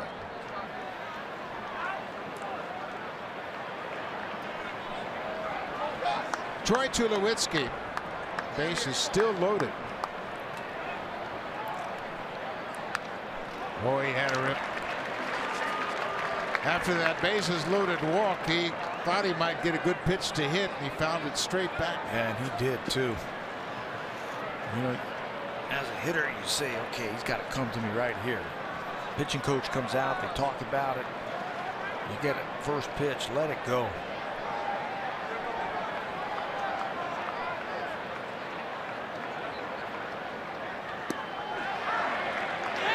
Breaking ball. Strike 2. Now this is where we saw Tulowitzki at spring training succeed by going the other way when he was down in the counts. Got a battle here. Tulo is 0 for 2, and he has hit 3 career grand slams. Just off the plate low. Tulowitzki, the 7th Blue Jay to bat here in the 5th inning. This rally once again started with the 8-9 batters getting on base. Then you get the meat of the order up with a chance to bust it wide open. Busted open. Kevin Pilar with the leadoff walk, and Blue Jays cash him in. 2-2. Gausman has 4 strikeouts, but he's also walked 4. Martin has struck out twice so far. It's a big pitch right here. 2-2. 2 outs, bases loaded.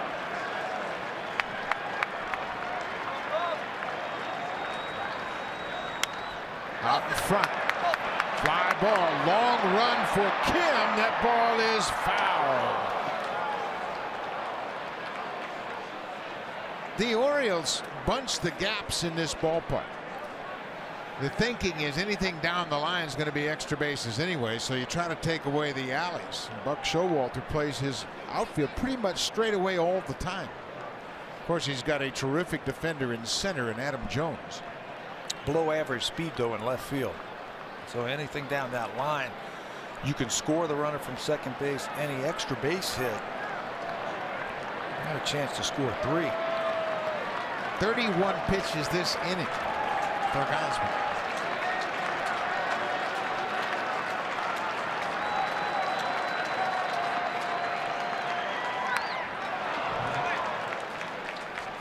Quite a battle. This is reflective of the season series a year ago. Yeah, everything's so close, everything's so tight between these 2 teams. Buck Showalter was talking about it the other day. He says when these 2 teams get together, you know, a win in April could be so important by the end of the season, and it cost them last year. That wild card game was in Toronto because the Blue Jays won the season series 10-9. Full count. So once again, with the bases loaded, the base runners will be off on the pitch. Carrera from 3rd, Donaldson from 2nd, and Morales from 1st. Where does he go to now? 3-2. I think he's got to throw something other than a fastball. That was a splitter, 2-2. As a hitter, you are looking for something. You batter yourself right back into the count now. Let me see the ball. Don't try and do too much. And back at him with that hard slider, looked like he got a piece of it. Oh, it was a fastball. I think Tulo was thinking right along with you that he was going to go off-speed pitch. That was a 98-mile-an-hour fastball, and he was able to just poke it foul.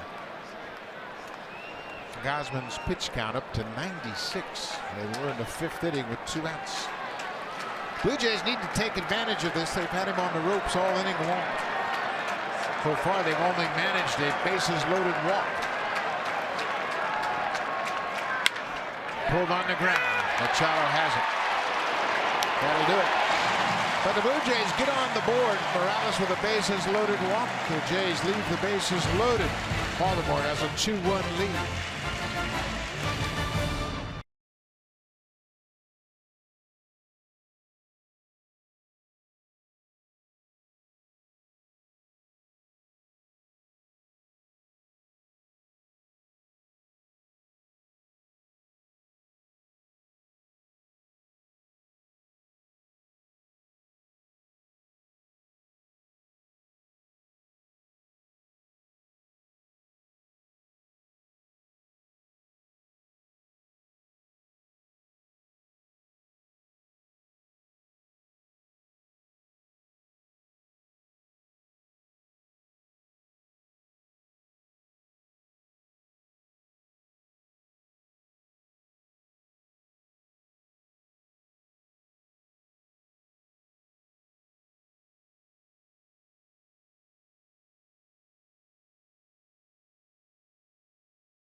Toronto Eaton Center are the official team shops for your Toronto Blue Jays. Authentic alternate red cap and jersey available right now. Get yours today at select J-Shop locations or visit jshop.ca or call 1-877-J-Shop. Buck. Thank you very much, Hazel. And Marco Estrada continues to battle here. He is trailing 2-1, and Marco had a terrific season a year ago. 203 opponent's batting average that led the American League, a 151 average against the changeup, and he was the Jays starter. He led the Jays starters in strikeouts per 9 inning, almost 1 strikeout per 9 inning. He had it working, and all of that culminated in just a 9-9 record. The Blue Jays just could not score any runs for Marco. Yeah, he was victimized by a lack of run support. Here is Seth Smith. He's 1 for 2. He doubled and scored in the 3rd his last time up. Good fastball. Got it up and in on Seth Smith. Just 88 miles an hour, but effective. Well, that's part of a mix. That's a couple of fastballs to open up the 5th inning, and veteran pitchers, veteran catchers will get a sense that teams are starting to sit on certain pitches, and I think the Blue Jays sense that they're sitting on that changeup, so they go fastball, fastball, changeup to get the first down. Smith strikes out, 1 away. Cheering for the Jays since day one. Honda, official vehicle of the Toronto Blue Jays and proud fan since 1977.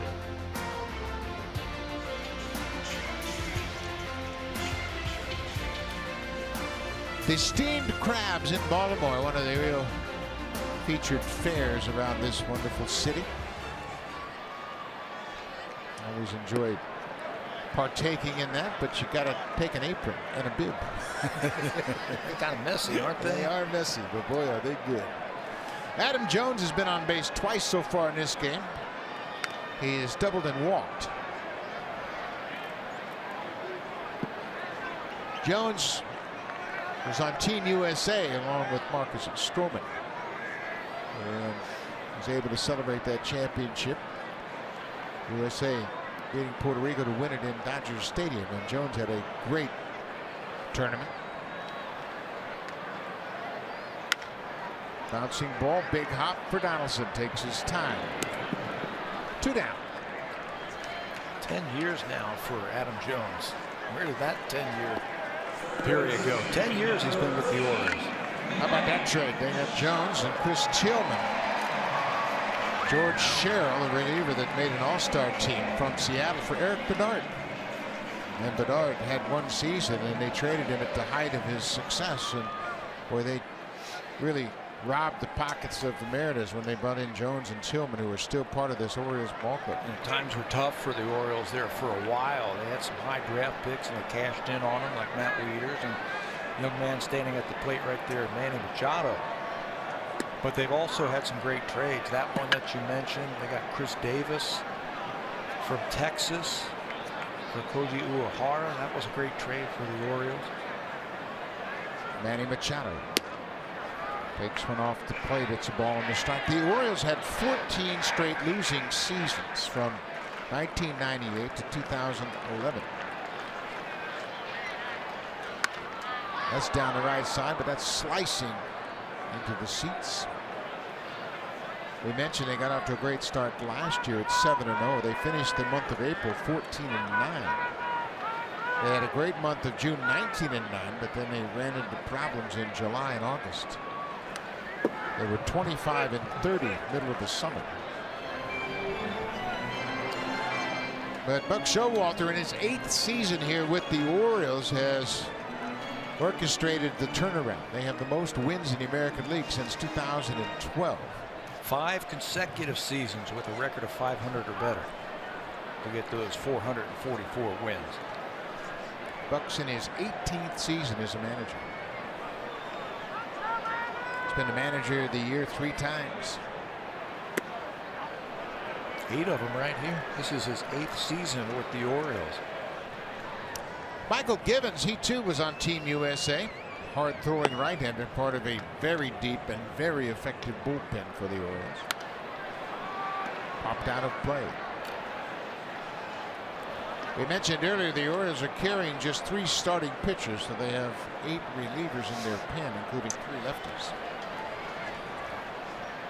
Buck Showalter liked the way the schedule sorted itself out. Another ball ripped into the seats on the left side this time. Manny Machado has been sitting on that changeup this whole at bat. He's been tardy on the fastball, fouling it down the right field line. He's waiting for that changeup. He couldn't wait long enough. A couple of strikeouts in the inning. Another 1-2-3 inning for Marco Estrada. He's retired 7 straight.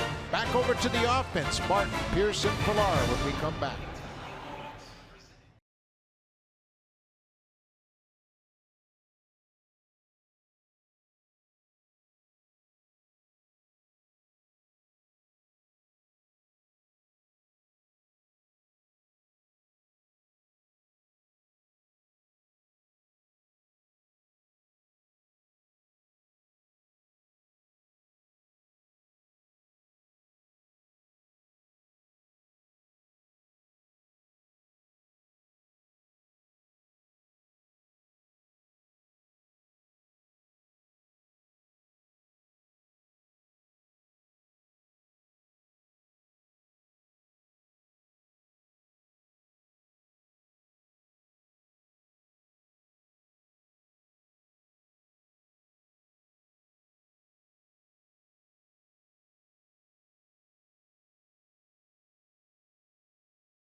Matched up in a 2-1 game, and you see the improvement.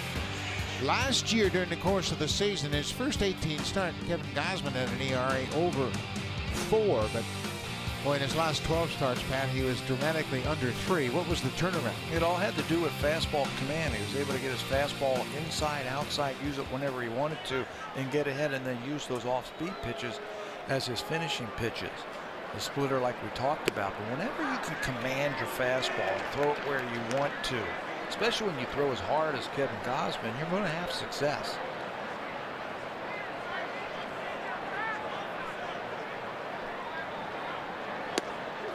Look at that.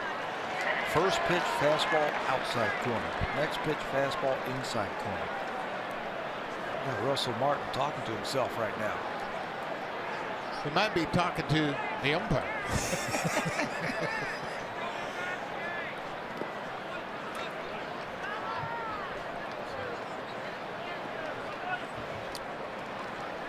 A ball and 2 strikes to Martin, leading off the 6th.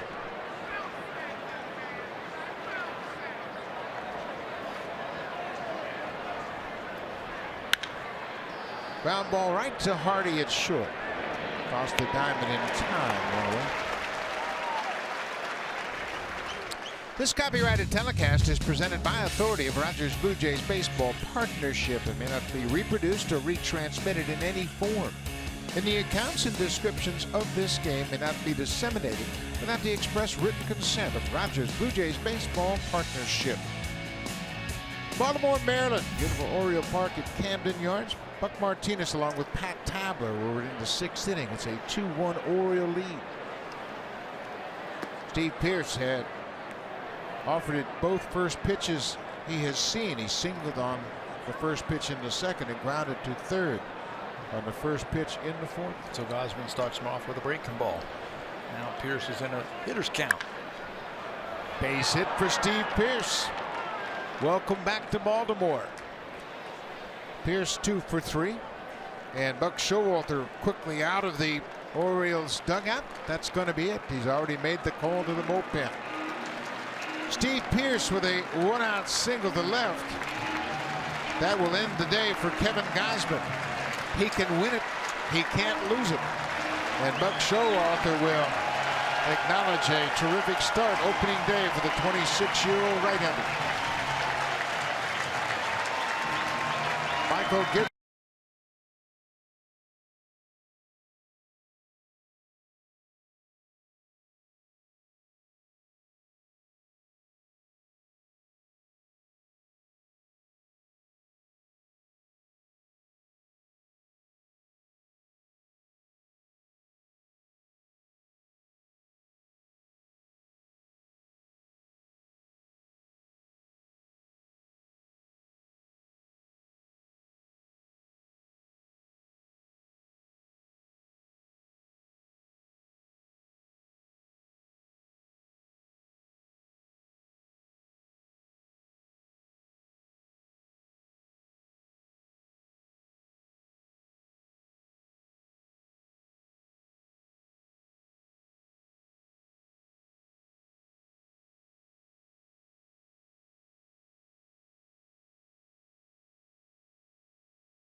One of the real strengths of this Baltimore Oriole ball club is the depth of their bullpen, and this is the first reliever out of the pen for them, Michael Gibbons, coming off a terrific season a year ago. Yeah, and he's a good one. 8-2 with a .313 earned run average last year. He pitched in the WBC this year. Former 2nd-round draft pick in 2009. Was signed as a shortstop. They converted him to a pitcher in 2013, and he's got a great arm. Hard fastball, hard slider, makes right-handed hitters very uncomfortable with that three-quarter delivery. The ball gets away from Castillo, but not far enough for Pierce to take a chance to advance. Ball 1-2, Pilar. Kevin's been on base twice, an infield hit his first time up, and then walked and scored in the fifth.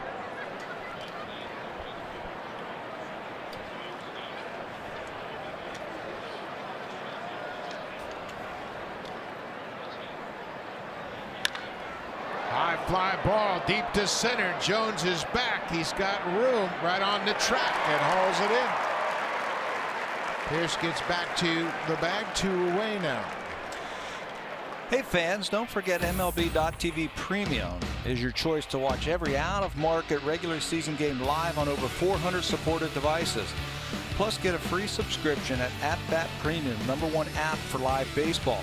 Blackout and other restrictions apply. Visit MLB.TV for details. And, you know, if you get on that app and you look at what happened yesterday, opening day around the baseball, 3 games, 2 of them walk-offs, Buck. Exciting baseball games that came right down to the bottom of the 9th. Arizona walked off the Giants after Madison Bumgarner hit 2 home runs. Chris Owens come through for them, and Randall Grichuk marked in the winning run in St. Louis after the Cubs had tied it up in the top of the 9th. Terrific ball games. This one looks like it might come right down to the last inning also, the way these 2 teams battle each other. Ezequiel Carrera 1 for 2. He singled his last time up. He has not had an official at bat against Gibbons.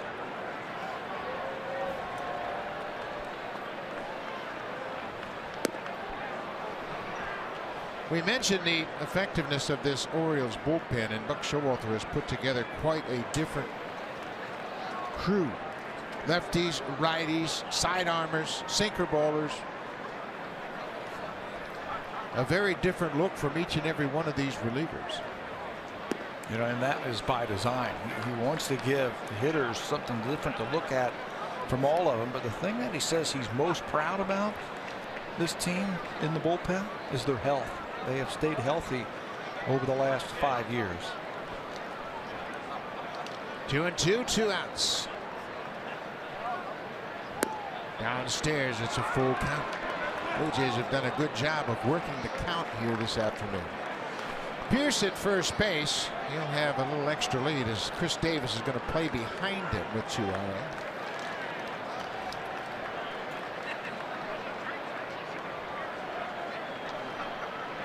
There goes the runner. Fair ball just inside the bag. Pierce is headed for third. They're going to give him the wave. Here's the relay. Scope has it. No throw. He double clutched, and the Blue Jays have tied it. That's the advantage, running that count to 3-2. Pierce, the runner at first base, gets a little bit of a head start. Once Carrera ran that to 3-2, Pierce can get the head start, and the extra base hit's going to tie this game up. Ezequiel Carrera always seems to come up with some big hits for the Blue Jays. Even with Davis playing behind the runner, he's able to squeeze that ball by him down the right field line. Seth Smith gets over there, gets it quickly to Scope, who's got a strong arm, but he can't get a good grip on it. And Pierce dives across the plate. Watch him one more time. He just doesn't get a good grip on it. The transfer from the glove to his hand wasn't very good, and the Blue Jays are able to tie it up.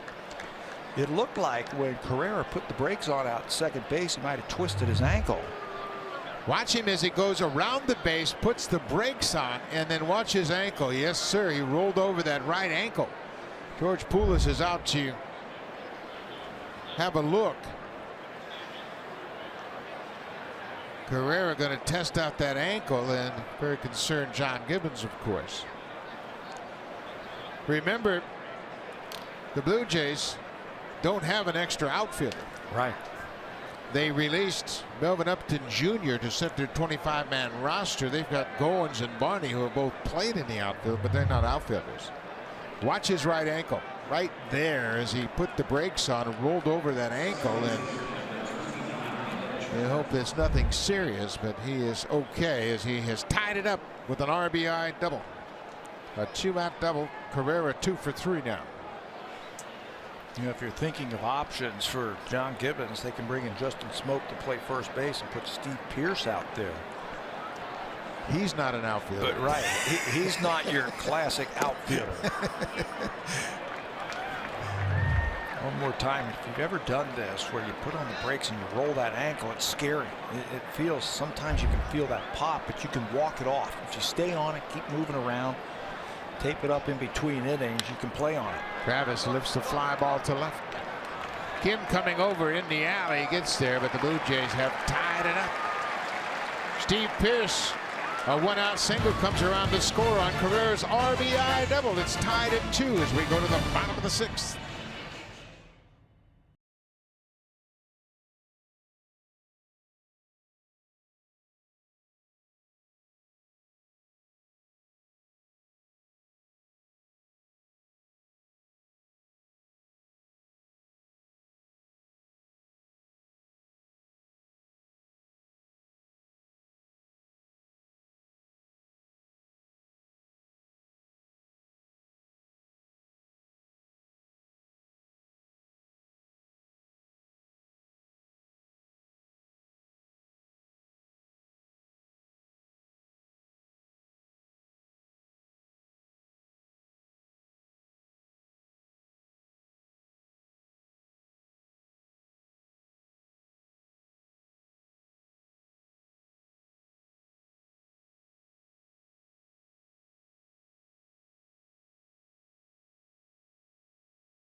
An off day on Tuesday, and they'll play Wednesday night. But prior to the game on Wednesday, you'll be treated to the Cubs and Cardinals. It'll be game 3 of their series in St. Louis. That's Wednesday afternoon.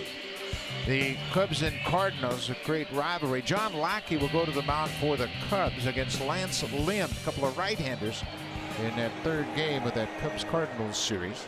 Marco Estrada in a tie game. Pitching right to form, 5 innings, 5 hits, couple of walks, and 3 strikeouts. 7 in a row he is set down, and his pitch count is in much better shape. That was his 60th pitch, or his 80th pitch, excuse me, and here is Chris Davis.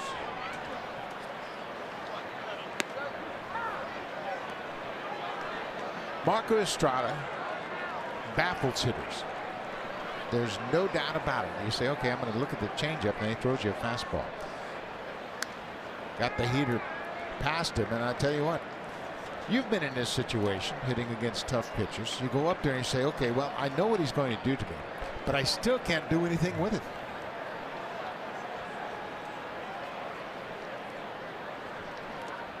Well, I think he senses, and Russell Martin senses, that the Orioles are looking for his off-speed pitch. Last couple of innings, they've thrown more fastballs than we've normally have seen. Looks like another one's coming up and in. And that does it. Gets a strikeout. When you sense that the other team is sitting on certain pitches or slowing their swing down and looking for something off speed, that's when you start using that fastball more.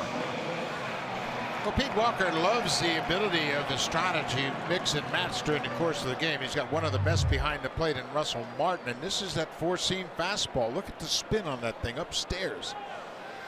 About 89 miles an hour, but it gets it by Chris Davis. 4 strikeouts in the last 5 outs. That's how you change the pattern. Yeah, it looks like he has, and he got touched up for a couple of base hits by Davis and Trumbo.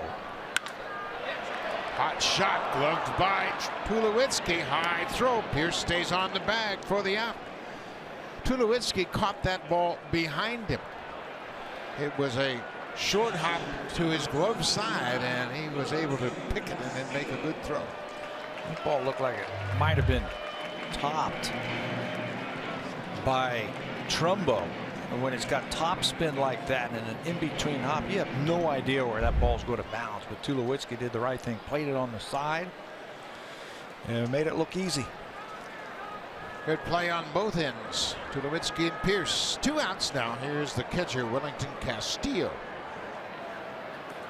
He has a gift double this afternoon. It was a fly ball he hit leading off the second and dropped between Carrera and Pilar in the outfield. But Estrada was able to strand him at third.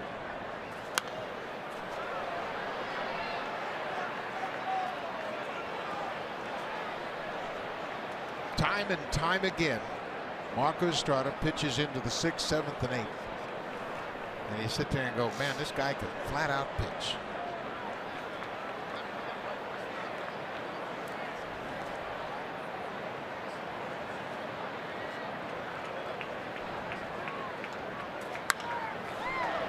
Bautista's got room in right in front of the warning track.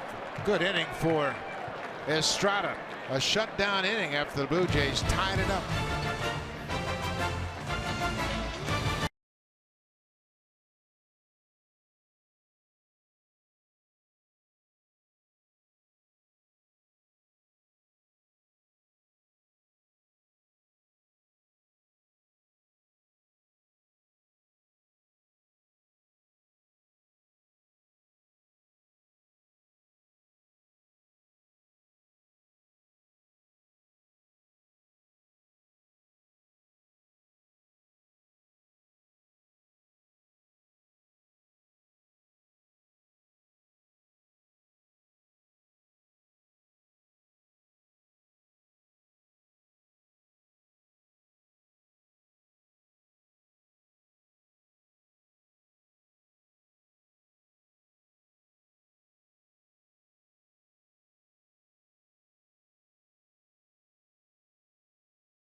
Sportsnet. Presented by Honda.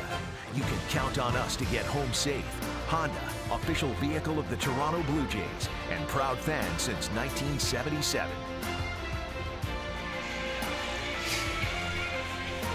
Baltimore, home of Babe Ruth, and there's a statue outside called Babe's Dream. And right now, Marco Estrada is dealing. Over the last 3 innings, it's taken Estrada just 34 pitches, and he has retired 10 in a row. First 3 innings took him 55 pitches, but boy, he's zeroed in now. Donaldson, then Bautista and Morales here in the 7th.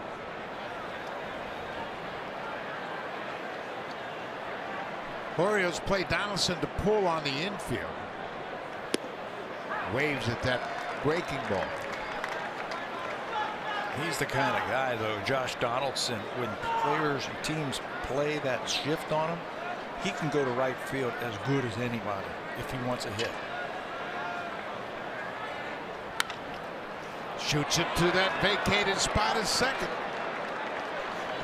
Donaldson doing a terrific job taking advantage of that shift. Leadoff single. Telling you, he can do it anytime he wants to. You got to see more and more of this. I just don't understand why good hitters like Donaldson can't do this often, because he's a terrific hitter, and that pitch was inside, maybe off the plate. But look at where the second baseman is, Jonathan Scope. Hits it into no man's land. Don't have to hit it hard if you got the whole right side to work with. You know, I saw Chase Headley yesterday for the New York Yankees 3 times beat the shift, just poke the ball the other way, just like that. I'm surprised it's taken so long for hitters to make the adjustment. We saw Donaldson throughout the postseason do it very effectively. He was banged up, didn't have his legs underneath him, but he was just taking those breaking balls and driving them to the right side of the field. Time and time again. Tell you what, that's going to do 2 things. They're either going to start shifting back around over there, or the pitchers are going to pitch a little bit differently. Bautista broke his bat. It's 0-1. Off the plate. Eric Cooper down at first.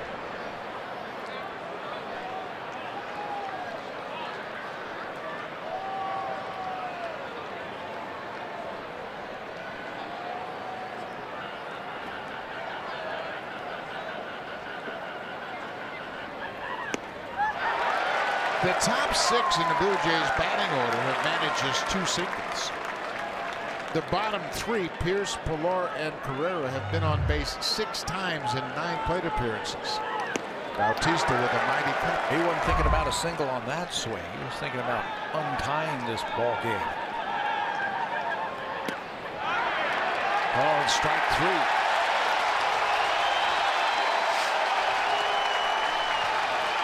Jose was looking for a breaking ball right there. Michael Gibbons crossed him up.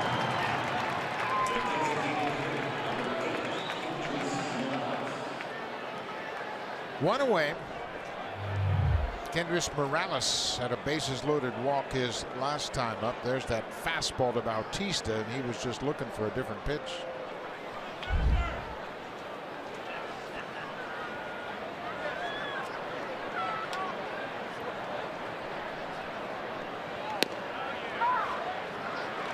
Gibbons can locate that fastball to both sides of the plate. He had trouble last season pitching to lefties. Second half of the year, he started to use a changeup more effectively against the left-handed hitters. That was improving, and that helped him to retire left-handed batters a little bit more regularly.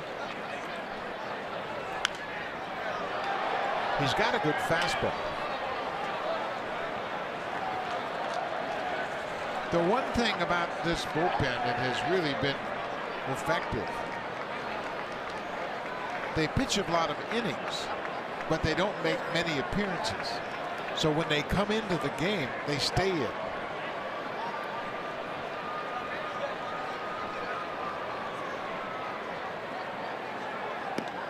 There's that changeup. You're right. Gibbons finished off last inning by retiring 2 of the 3 batters he faced, and Showalter's going to leave him back out there. 5th in Major League Baseball in innings. But down towards the bottom in appearances. 25th out of 30 in appearances over the last 5 seasons. Morales goes after that high fastball. Back-to-back strikeouts after the leadoff base hit. You're going to get a lot of wins from your bullpen when you shut down the other teams and you play a lot of close ball games. Shut them down, give that offense a chance to win games. What they have is they've got strikeout pitchers. Look at that arm angle that Gibbons is throwing that ball from.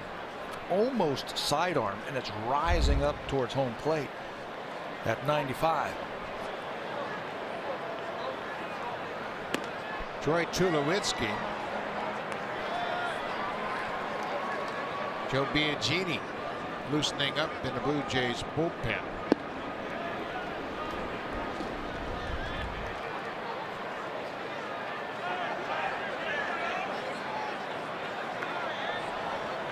Marco's at 89 pitches.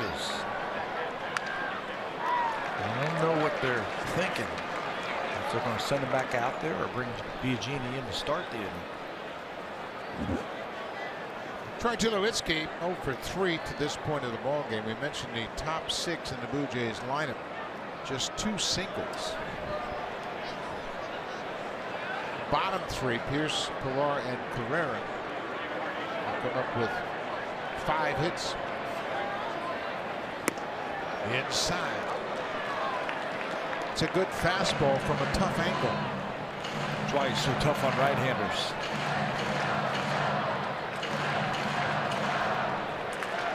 Can be very uncomfortable at bats when he's throwing 95 like that and trying to get it inside.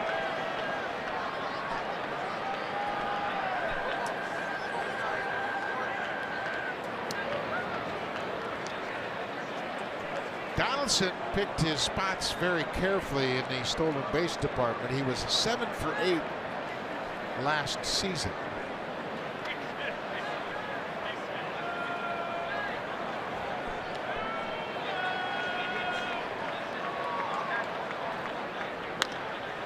Tulowitzki reaches for it, pops it up down the right side. Scope calls for it, makes the catch in foul ground.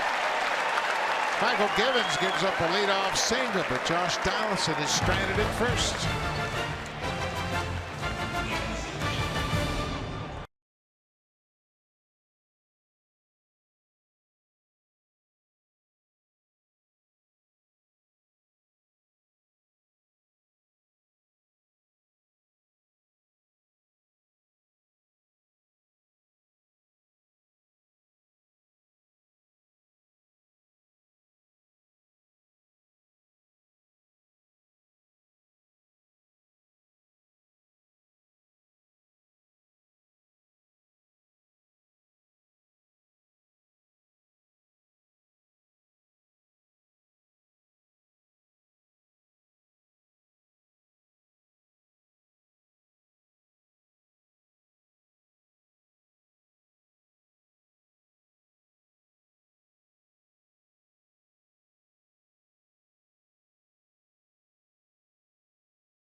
Long innings. He threw 89 pitches, allowed 5 hits, 2 runs, both earned runs, and a couple of walks, 4 strikeouts. He threw first pitch strikes to 16 of 24 batters he faced. And Pat, once again, this was vintage Marco Estrada. Yeah, unfortunately, he can't win the ball game because it's tied. And you come out of spring training and you start to build up your pitch counts. He's right at 90 right there. And this is a good first outing for Marco to start the season. He gave his team a chance to win, pitching 6 solid innings, retiring the last 10 batters in a row. Really a lot of weak contact those last 3 innings from the Orioles.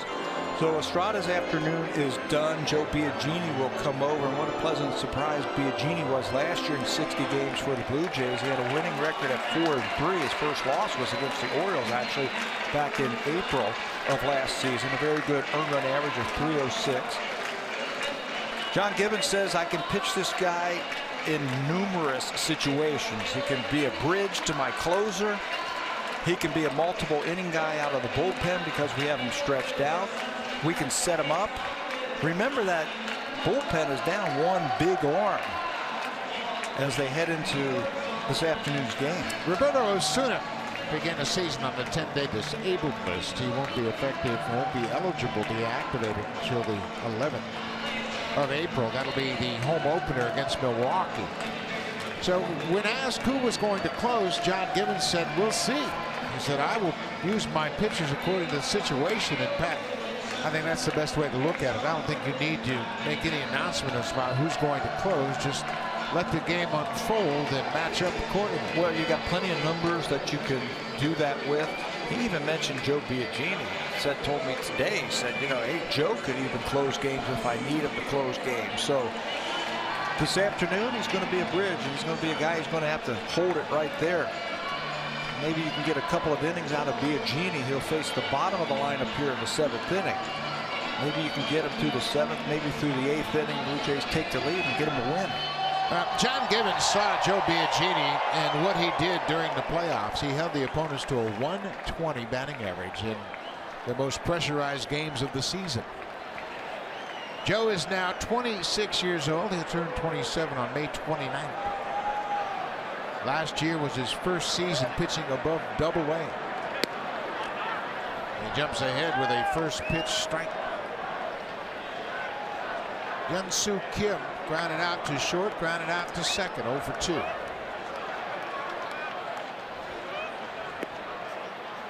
Key to a successful inning when you're coming out of that bullpen, retire that first batter. Makes things so much easier.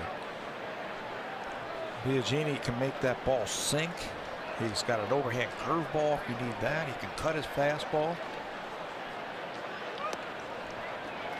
Misses away.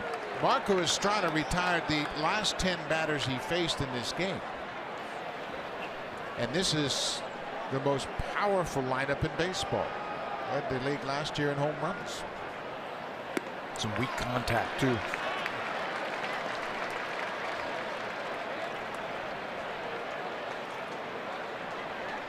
Pete Walker in his 5th season as the Blue Jays pitching coach.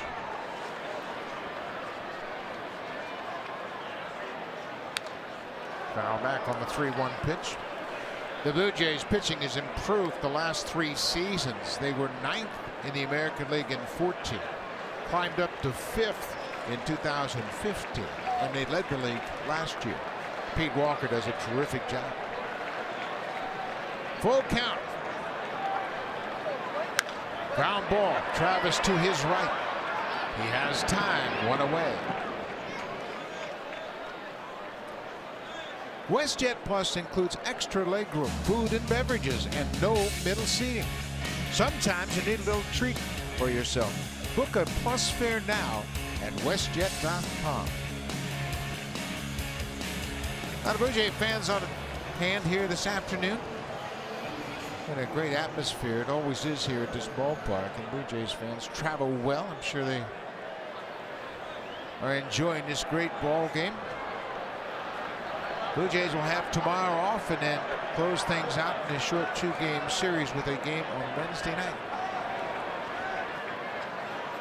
Jonathan Scope calls it back.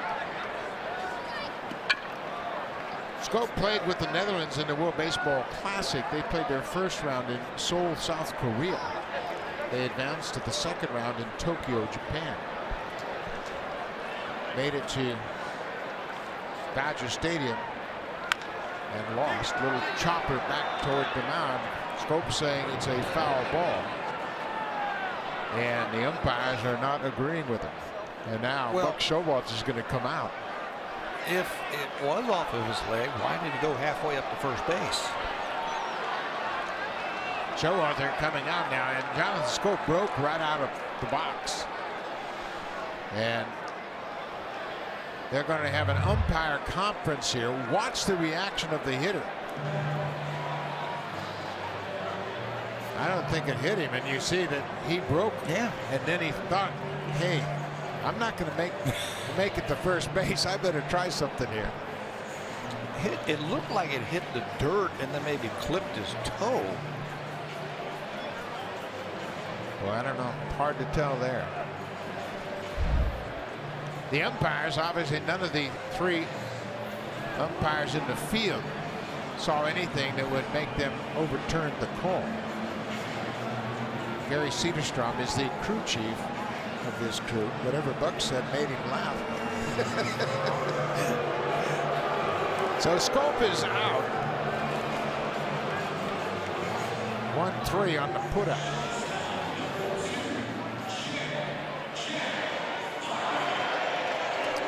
Brad Brock, all-star from a year ago, loosening up for the Orioles. Another thing this bullpen does, they can get lefties and righties out. It doesn't make any difference. They don't have to play matchup. Yeah, even though they've got 3 lefties down there, the righties are capable. J.J. Harding. 0 for 2. Orioles have 2 runs on 5 hits. The Blue Jays have 2 runs on 7 hits. Fly ball. Bautista over near the line in right. Good inning for Biagini. 3 up, 3 down. No problem. We'll head to the 8th. These two AL East powerhouses locked at 2.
Last chance to enter. The contest closes tomorrow at 4:59 p.m.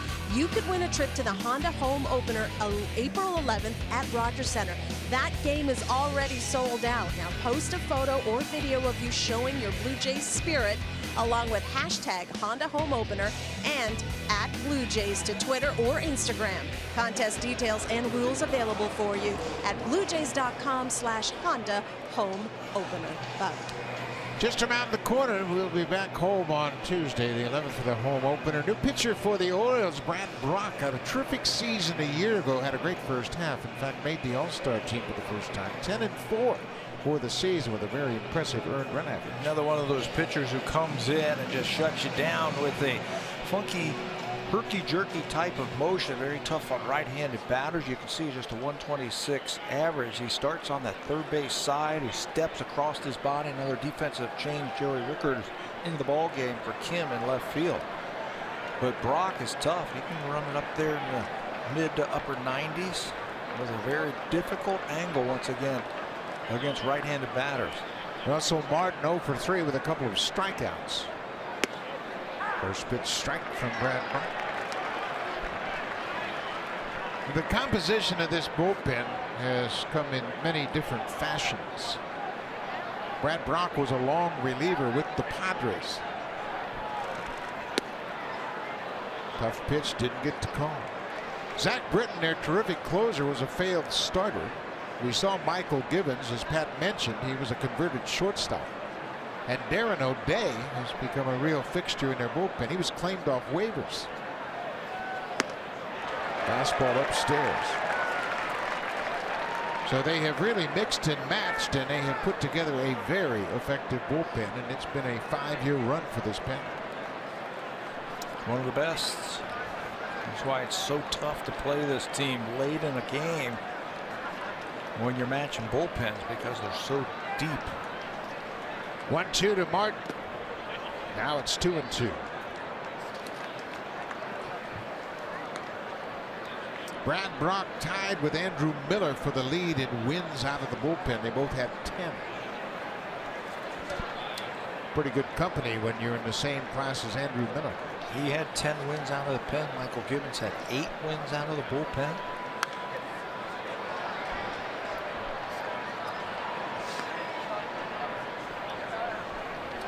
Mentioned the bullpen earned run average a year ago.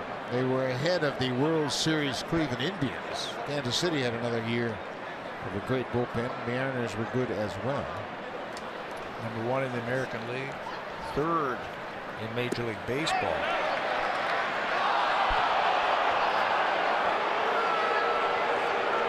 Martin runs the count to 3-2. Fans weren't so excited about it. There's the check swing and the appeal down to first, and it's denied. Another full count. Buck Showalter didn't like the call either. Ball 4, leadoff walk.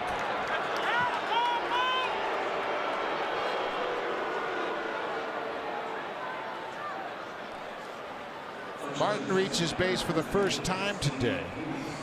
That's 5 walks issued by the Orioles. Kevin Pillar walked and scored in the 5th. Here's Steve Pearce.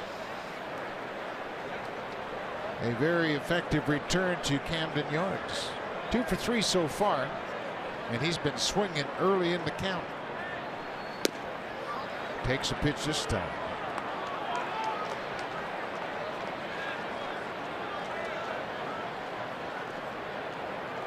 Pearce is now 33 years old. He was originally drafted by the Pirates. Blue Jays signed him to a 2-year contract on December 5th, 2016. And the reason they signed him is his versatility, and he can swing the bat. We've seen him at second base. We've seen him in the outfield this year. He can play first base today, and he can hit. A year ago, he split his time between Tampa Bay and Baltimore. His time in Baltimore was his second stint with the Orioles. Pops this one up into shallow left. J.J. Hardy, the shortstop, goes out. He calls for it and makes the catch.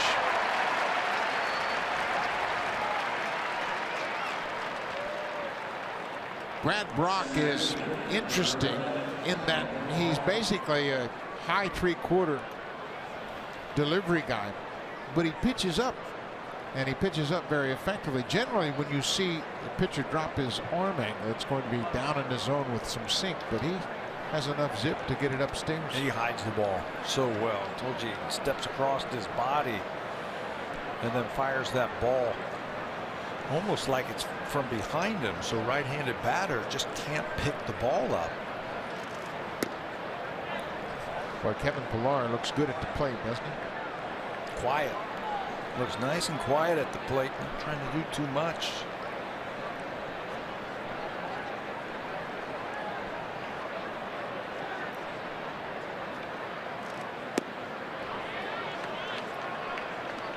It wasn't long ago that he'd been hacking at that pitch. He'd be down 0-2. And he would be battling himself to try and get back into the count. But now here he sits 2-0. He can take a shot right here to try and get extra bases. He does, and loses the grip on the bat. A fan caught it mid-air. Everybody seems to be okay, and Pillar will get a new piece of lumber. Good play by the fan. That's a pretty good opening day souvenir, I would say. That is a clean bat right there as Kevin loses the grip. Watch the fan just snag it right out of the air. Nice little souvenir.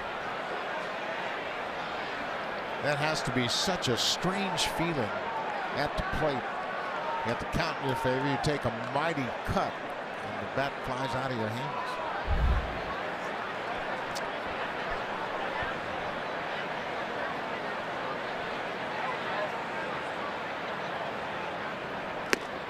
Again. And the fans are saying, what are you doing? But I'm not doing it on purpose. I'm not trying to do it. For some reason, he just can't get a good grip on that ball. Now he's going to try the spray. Instant replay. The bottom hand came off the bat before top hand, and then he just loses the grip. You can see he just really is surprised he flings that bat over the Blue Jays dugout.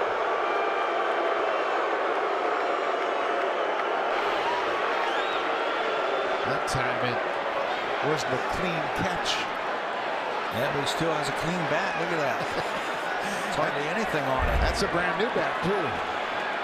Well, maybe this is the one with the hit in it.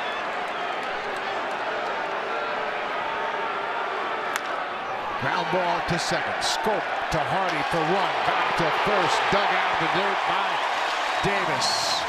Inning-ending double play. We'll go to the bottom of the eighth. It's a 2-2 game. Now time for an update. Here's Jamie Campbell and Greg Zahn in the Samsung broadcast studio.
Official vehicle of the Blue Jays and proud fan since 1977. Let's go back to the sixth inning. A runner on base, 3-2, 2 outs. Steve Pearce is going to get a jump at first base, and he's going to have a chance to score. Ezekiel Carrera rips that ball down the line.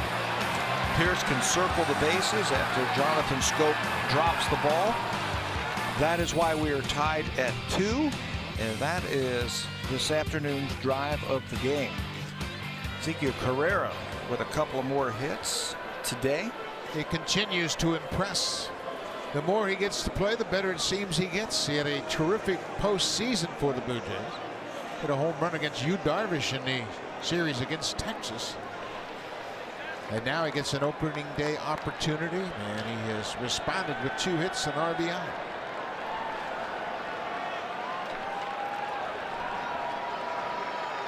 Joe Biagini, with his second inning of work, retired the side in order in the 7th. Top of the order, Seth Smith, Adam Jones, and Manny Machado.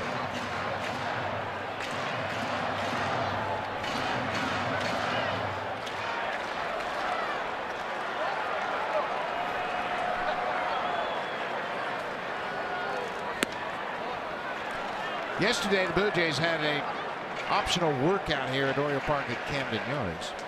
Joe Biagini was the last player to leave the field. Literally everybody else was jumping on the bus. He was still in the bullpen working on his delivery. We've seen him do it every day. He never takes a day off. Practice makes perfect, right? I mean, you heard that when you were a kid. Joe's a terrific young man, and you know, you might think, well, he had a good season last year, he's going to slack off a little bit. Not a chance. I mean, literally, he was out there for 20 minutes, not throwing a baseball, just replicating his delivery over and over again.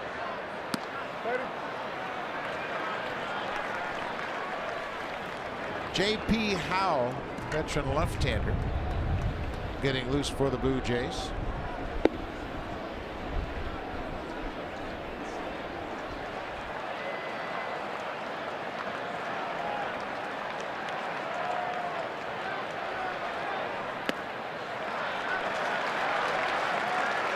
Full count. Biagini fell behind Young-Soo Kim to start the 7th inning. Came back and got him to ground out to second. Adam Jones waits on deck. I'm seeing why the Orioles have Seth Smith in that leadoff spot, that 342 on base percentage. Very patient hitter. Ground ball. Donaldson at short. Long throw in time. Biagini bounces back and retires the first man here in the 8th.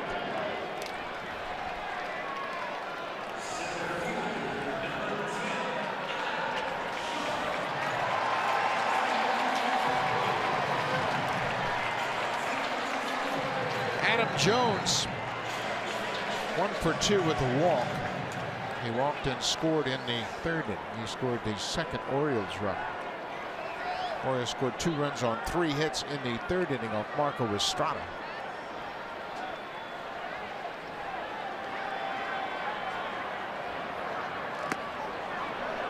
Jones shows bunt, pulls the bat. Interesting. Everybody deep in the outfield to cut anything off in the gaps. Josh Donaldson at third base, very deep and shading towards the line. And Jones said, I'm going to try and lay one down on him. High fastball. 2-0.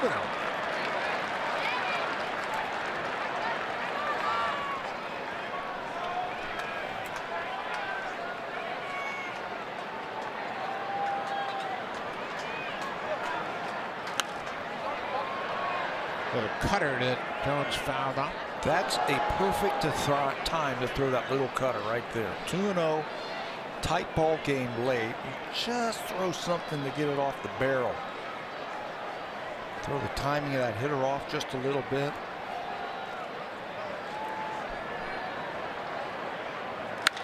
Get out! Fly ball to right. Bautista's got a bead on it over near the foul line, and Jones is retired. Joe Biagini retired 5 straight since coming into the game. Picked up right where he left off last year. Those are some pretty interesting numbers right there. Just 3 home runs allowed last season. Biagini did not allow a home run until September. First 49 games of his career, he didn't allow a home run. Now Joe Smith, also a newcomer to the Blue Jays, starting to loosen up.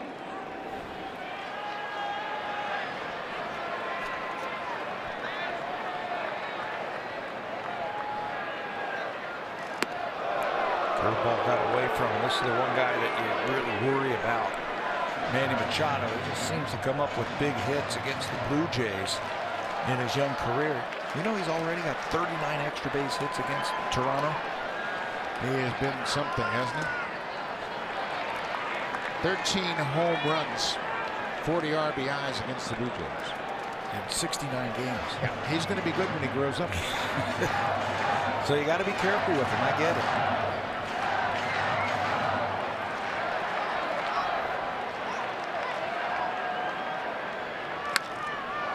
Biagini beat him with that 2-0 pitch.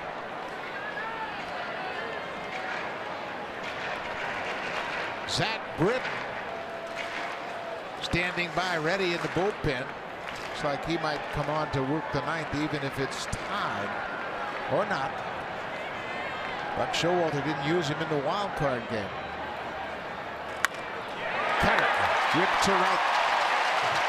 Machado's aboard with 2 outs.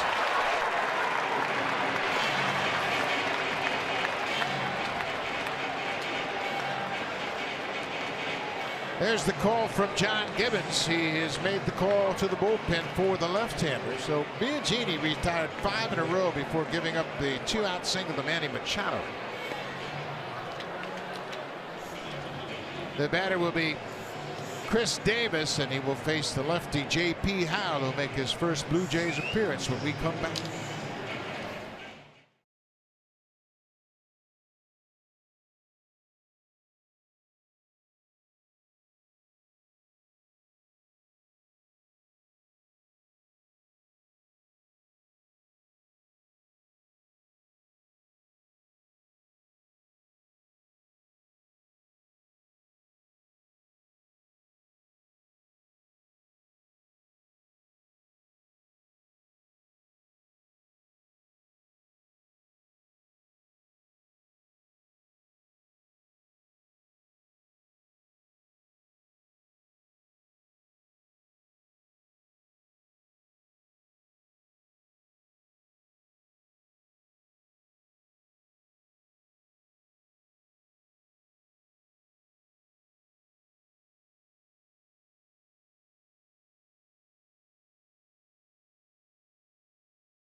Making his Blue Jays debut here. Those are his numbers from a year ago while pitching for the Dodgers. This was one of the reasons why they brought him over here, to face some of those tough left-handed batters in the American League East, the power pack American League East. 1-1 with a 409 earned run average. He got into 64 games. He was a situational lefty for the Dodgers last season, and this is a big situation for him right here. Chris Davis hit 38 bombs last year. Going to have to retire him, and it's not just Chris Davis. There's a whole lot of guys who've had their share of Blue Jay pitching over the years. Not two of them in the Oriole uniform. Chris Davis and Adam Jones lead the pack, then Robbie Cano, Evan Longoria, and Nelson Cruz, who also played for the Orioles, with 21 career home runs against the Jays. J.P. Howe, fastball curveball, basically with an unusual delivery. He has made 20 appearances in this ballpark. Remember, he spent 6 seasons with the Tampa Bay Rays.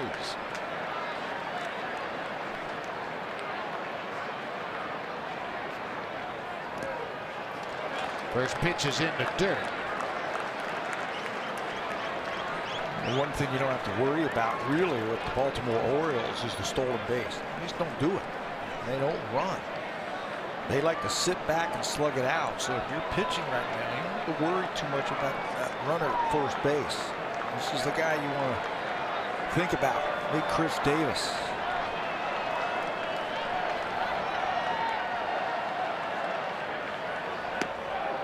Curveball in there for a strike. J.P. Howe has a lot of confidence in his curveball.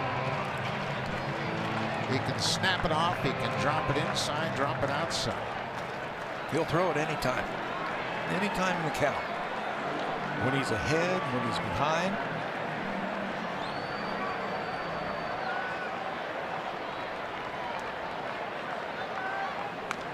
Boy, what a good pitch. Right in on the hands of Chris Davis with a lot of paling action right at the end.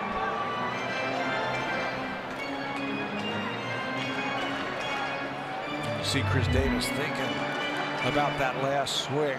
A little two-seam fastball right in on his hand. See how he crowds him? Can't extend those arms.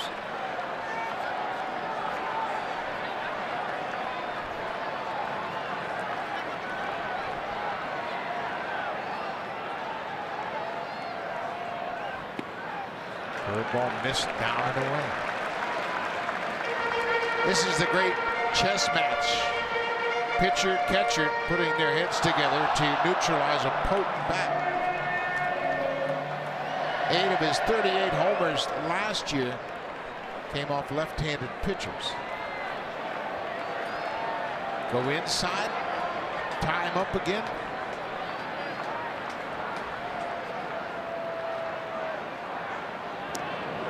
Let's regroup. Howe pressed the reset button. That's exactly what that was. Wasn't really sure with either his grip or the pitch that they decided to go with. I'll just throw over first base and reset. The Orioles had 19 stolen bases all year last year. Breaking ball. He laid off. 3-2, 2 outs. We're in the bottom of the 8th inning in a 2-2 ball game. Unlike that ball, try another one. This is where he's liable to throw anything. He can throw a 3-2 breaking ball. Absolutely. You're in here for one batter. You can roll the dice. Joe Smith is ready for Mark Trumbull on deck. Moving Pierce around at first. 3-2. Left field. Carrera is there. J.P. Howe wins that battle. The Orioles get a runner on, but they stranded. We'll go to the 9th. What's new? A 2-2 ball game in Baltimore. Zach Britton coming into the game.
Britton had a phenomenal season a year ago. 47 for 47 in saves.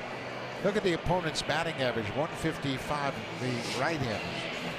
185 the left-handers. He didn't give up a thing all year. Yeah, crazy numbers. Basically throwing one pitch a la Mariano Rivera. Remember, Rivera would just throw cutters. Well, he just throws a super sinker. And with that sinker over the last 3 seasons, he's basically first or second in every major category out of the bullpen. Saves 120, save percentage about 94% of the times. Those are the best in the American League in ranks in terms of that. A 138 earned run average. For Britton, it's just sinker after sinker after sinker. Tough to get the ball in the air, tough to square it up. Gave up 1 home run last year. That was to Mookie Betts back in April. He posted a major league record 43 consecutive relief appearances without surrendering an earned run. Darwin Barney has grabbed the bat. He's come off the bench. Batting for Carrera in the 9th spot.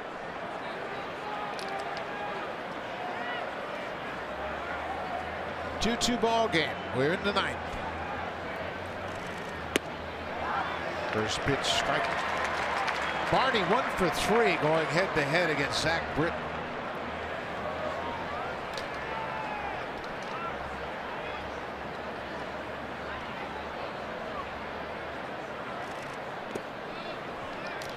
Britton began his career as a starter. In fact, he made 28 starts in 2011 for the Orioles. He had an 11-11 record with a 461 earned run average. He made the conversion full time in 2014. And it was a dramatic and effective conversion. First year he had 37 saves. He was on the verge of getting released as a starter. But they went down and they simplified things and they said, listen, just use that great sinker. It works better out of the bullpen. Buck Showalter had the wherewithal to put him at the back end of the bullpen, and it's been lights out ever since. All-star the last 2 years. 1-2. Strikes him out. That is a wicked sinking fastball. Mid-90s with a lot of late movement. I think what you have to really do is you got to make him bring that ball up. It starts in the strike zone and it looks like a strike, but watch where it ends up. Wellington Castillo, the catcher, takes it right off the dirt. It's tough to lay off of it. I understand that. You've got to make him elevate that ball. Back to the top of the order. Devin Travis 1 for 4 and a bloop single his first time up. Travis is 2 for 3 against Zach Britton. But you're right, Pat. I think you've got to set your sights. If that fastball starts about mid-thigh, it's going to be out of the zone. It's going to be out of the strike zone. And Blue Jays, I remember a game last year against Britton where they were really patient with him. Ground ball up the middle. That's a base hit for Devin Travis. He's aboard with 1 out. For Travis, that's his 3rd hit off of Zach Britton. That game I was talking about, they were patient. They actually loaded the bases in the 9th inning against him, and he ended up getting out of it because he was perfect. This time the ball's up just a little bit more, and Travis gets it under the glove of Britton and out of the glove of J.J. Hardy for an infield hit.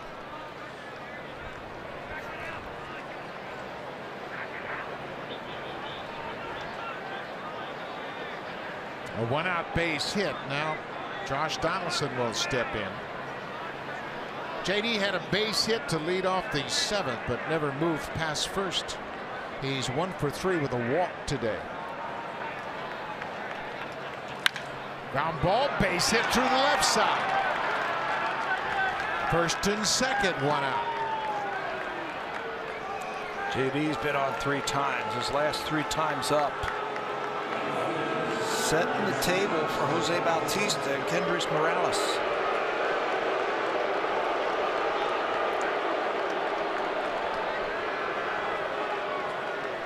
How about this? Baseball has a way of working things out, doesn't it? Bautista's been booed all afternoon. Here he is batting in the ninth with the game on the line.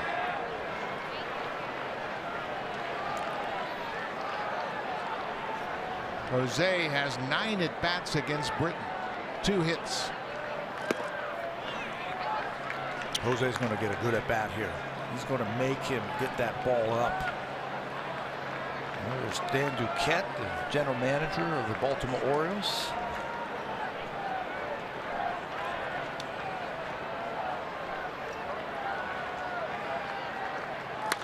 Ground ball. Machado at third. Second for 1. Scope back to first. Scoop by Davis.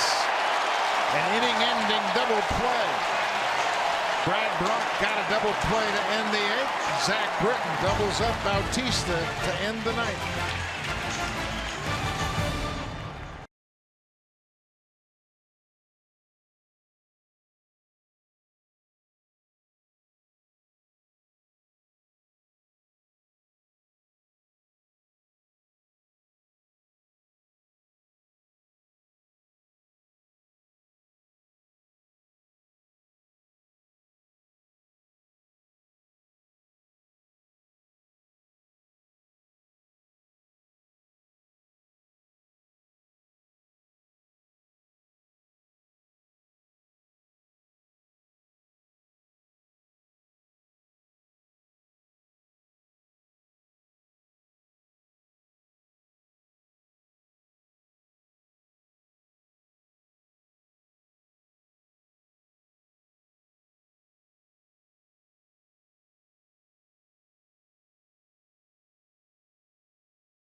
In Baltimore gets underway Wednesday with Blue Jays Central at 6:30 Eastern. Jay Happ will start that ball game. And in the bullpen, it's Jason Grilli warming up. And if called upon, Grilli told me if there is a safe situation and he's got to close, he says he is ready.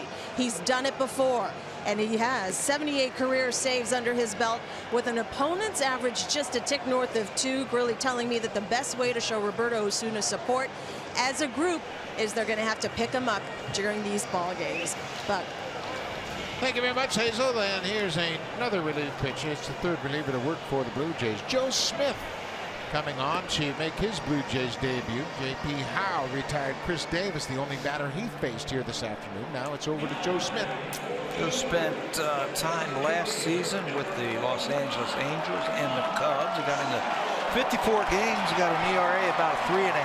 He gives the Blue Jays a little something, a different look that they haven't seen in a lot of years. That sidewinder.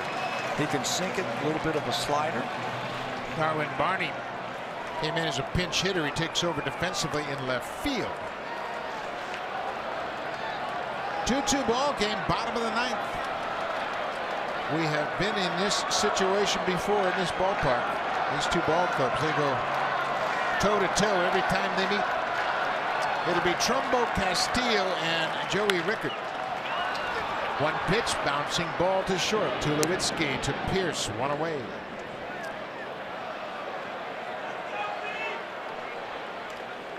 Joe Smith last year dealt with a hamstring issue, first with the Angels, and then later on when he was traded to the Cubs, spent time on a DL with a hamstring problem. Watching him this spring, he just got better and better with the more work he got. He's now 33 years old, originally drafted by the Mets in 2006. Keeps the ball down. Been around for a long time, and he knows all about pitching. Blue Jays signed him in February. Good late signing. February 9th. Wellington Castillo, the catcher.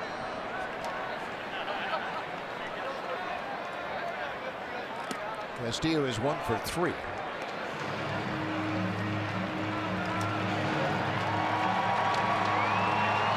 Marcus Stroman, always working on his trade. He will pitch the first game Thursday night in Tampa. Well, that's a good pitch down and in. Nothing that Castillo could do with it. Tough to lift that one out of the ballpark. First AB for Wellington Castillo against Joe Smith. Advantage pitcher.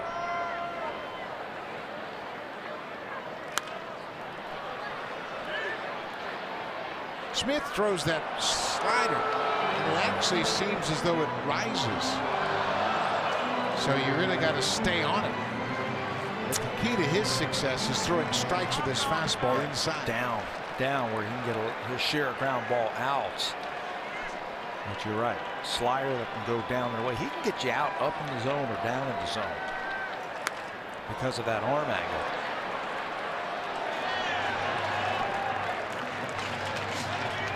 When you come into a game like this, I think the more strikes you throw, the better off you are. Different arm angle. Throw a lot of strikes.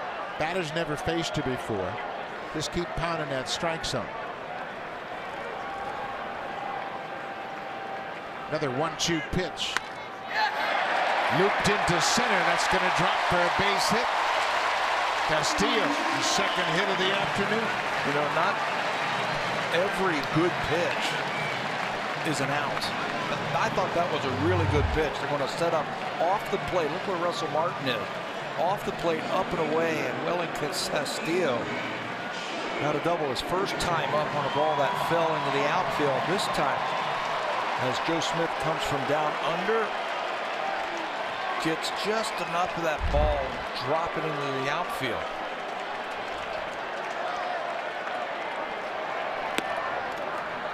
Joey Rickard, his first plate appearance, he came into the game defensively in left field, taking over for Young-Soo Kim. Rickard last year as a Rule 5 player with the Orioles, played in 85 games.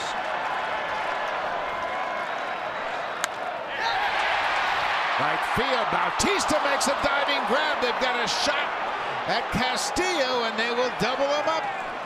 Jose Bautista, returning to form. He threw out a runner at second earlier in the game, makes a nice diving catch and turns it into an inning-ending double play. Jose Bautista, throughout his career, one of the premier right fielders in the game, makes a terrific play to double up Castillo to end the ninth. Will go the 10th. Bautista flashing the leather in right.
Best outfielder that has ever played for the Blue Jays, has made 2 terrific plays. If he doesn't catch this, the game is over. Game is over.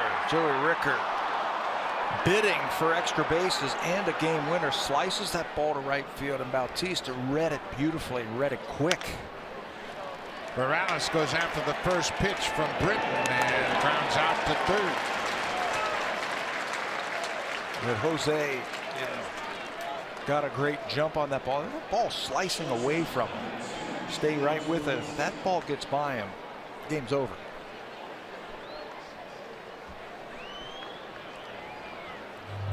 But he comes up with it. Watch the movement. They were shading him to right field. And remember, he's playing a little bit deeper, guarding against the extra base hit. A ball in the gap over his head. Extra base hit and the game's over, but comes up with it, picks up his second outfield assist of the afternoon.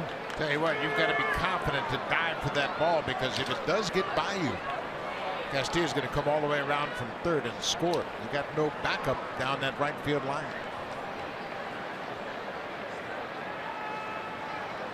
Troy Tulowitzki hits it on the ground. Big hop for J.J. Hardy. Throws out his counterpart. 2 ground ball outs.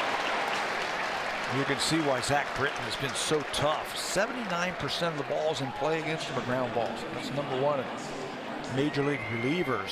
Just keeps throwing that sinker. The batters, they just top it.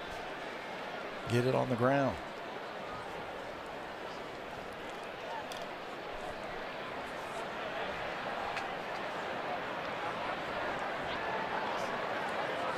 Russell Martin.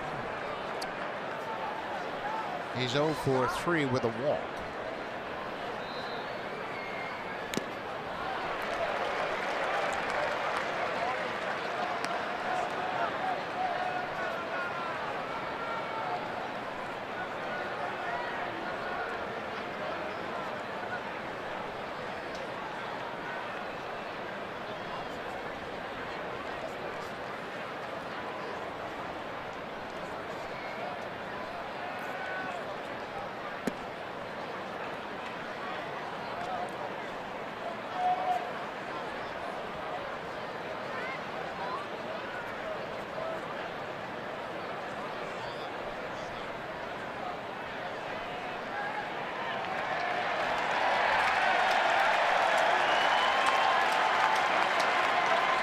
Standing ovation for Zach Britton, picking up some trash out on the field.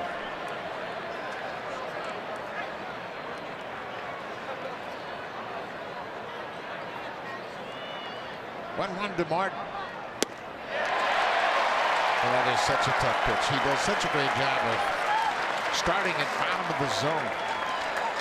As a hitter, it looks like it's right there, and then it ends up underneath the bat.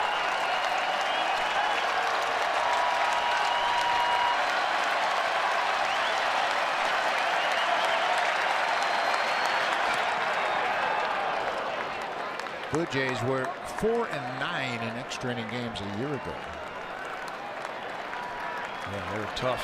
That and 1-run games, they didn't have a whole lot of luck. 21 and 25 in 1-run games.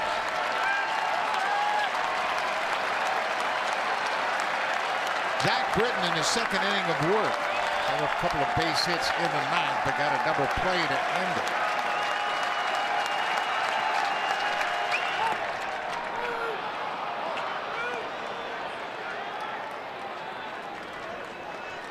Steve Pearce has a couple of hits today, 2 for 4. Full count to Martin.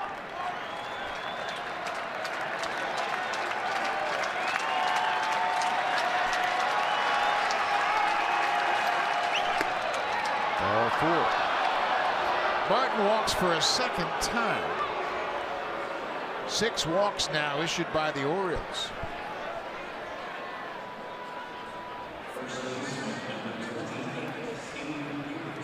They've turned a couple of double plays. Of course, with 2 outs here, that's not an issue, but double play into the 8th, double play into the 9th. You know, just like the Blue Jays last inning, the outfield's got to play a little bit deeper. Cut any ball off in the gap. Steve Pearce takes one downstairs. Pearce 2 for 4, single in the second. Singleton scored in the 6th. Pearson scored the tying run, and we stand at 2-2 here in the 10th.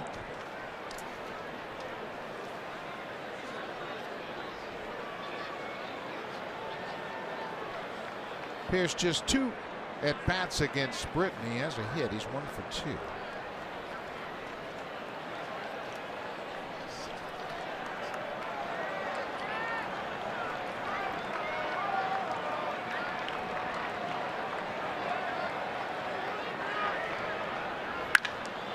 Base hit. 3rd hit of the afternoon for Steve Pearce. He can hit.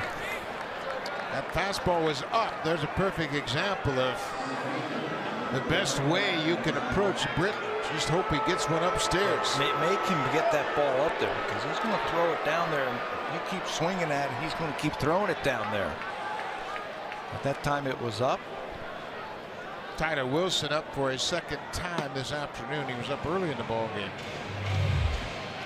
One more time for Steve Pearce. Ball up, and he's got that type of swing that he can handle that inside pitch with that short stroke. Rips it in the left field. Pearce has 3 hits. Jason Grilli loosening up for the Blue Jays. Remember, no Roberto Osuna, as he is on the disabled list.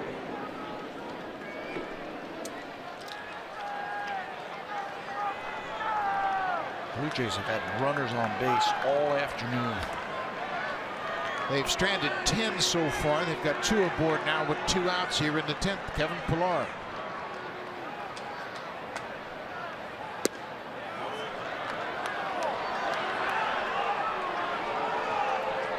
Osuna is with the ball club. His injury is not arm related. He's got stiffness in his back and shoulder. They expect him to be ready when he's eligible. Ball in the strike. Wilson Martin is getting a good secondary lead out there at second base. Adam Jones can really throw in center field. He had 4 assists last year. Seth Smith had 7 outfield assists last year for the Mariners. So Russell, get that secondary lead and get that momentum going to third base so you can score on any hit to the outfield. Bouncing ball. Machado at third. Plays it across the diamond in time. Blue Jays strand 2 more. They've left 12 on base in a 2-2 ball game. We'll go to the bottom of the 10th. Manny Machado, a Gold Glover at third, takes his time, throws out Pillar to end the inning.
For the previous season, 2016, the Baltimore Orioles led the way with 253 home runs. Then the Cardinals were second and Mariners third. Blue Jays were fourth at 221. The Orioles had 6 players Check that, had 7 players with 20 or more home runs. Trumbo, Davis, Machado, Jones, Scope, and Alvarez. Matt Wieters had 17 home runs. Jed Jerko led the Cardinals with 30. Brandon Moss had 28. Randall Grichuk, who won the game yesterday, had 24 home runs. They had about 5 guys with at least 25 home runs. Jonathan Scope goes after the first pitch. Devin Travis waits for it to come down, and it does. So they're not out of any game. Those 5 guys with 25 home runs, just the 12th team in Major League history with that many players on one team. So you're never out of any game if you can knock the ball out of the ballpark. The Blue Jays also had 6 hitters with 20 or more home runs, led, of course, by Edwin Encarnacion.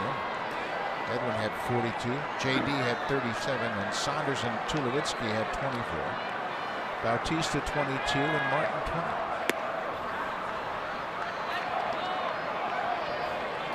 Two powerful teams, and nobody has left the yard today.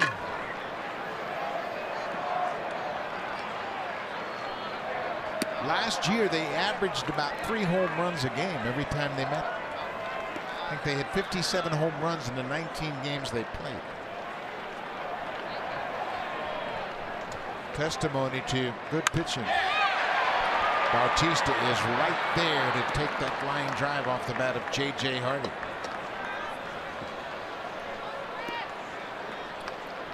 John Gibbons. He's got a second left-hander down in his bullpen, and the batter is Seth Smith. J.P. Howe worked in the 8th, faced just one batter and got him out. So Joe Smith, big smile on his face, a very effective debut with the Blue Jays. Aaron Luke will pitch when we come back to Baltimore.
Quite a ball game going on here in Baltimore this opening day. Aaron Luke will come on to take over for Joe Smith. Luke will face a pinch hitter. You see his numbers from a year ago, but last year he wasn't 100% healthy. Yeah, he got off to a rough start because he was hurt. He didn't make the team out of spring training, spent some time on the disabled list, came back. It just wasn't right, and I think you see the numbers elevated. Just 14 1/3 innings last year for Aaron in 21 ball games. Righties had 321 against him. This year, though, he's healthy. His fastball's got some more snap to it. His breaking ball is putting it in a good spot. He can finish off his pitches now. And he had a great spring for the Blue Jays. Won that second lefty out of the bullpen job in spring training. And with him in the game, that's going to make Buck Showalter go to his bench. Rookie Trey Mancini will come up to pinch hit for Seth Smith. Mancini with some power. Mancini had 3 home runs and 14 at-bats last year, finishing up the season here with the Orioles. He had one pinch hit at bat last year. He's 0 for 1 as a pinch hitter in his career.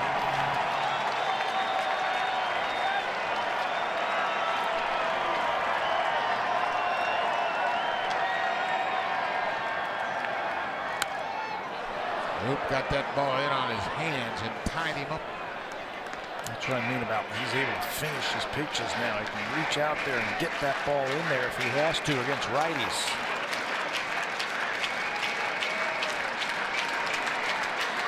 Mancini hit 20 home runs in the minors last year between AA and AAA, and then 3 more in the big leagues.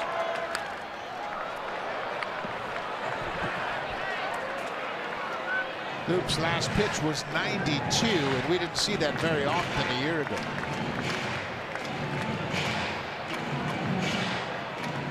Don Gibbons and his bench coach DeMarlo Hale going over the options and the matchups here late in this game. 10th inning.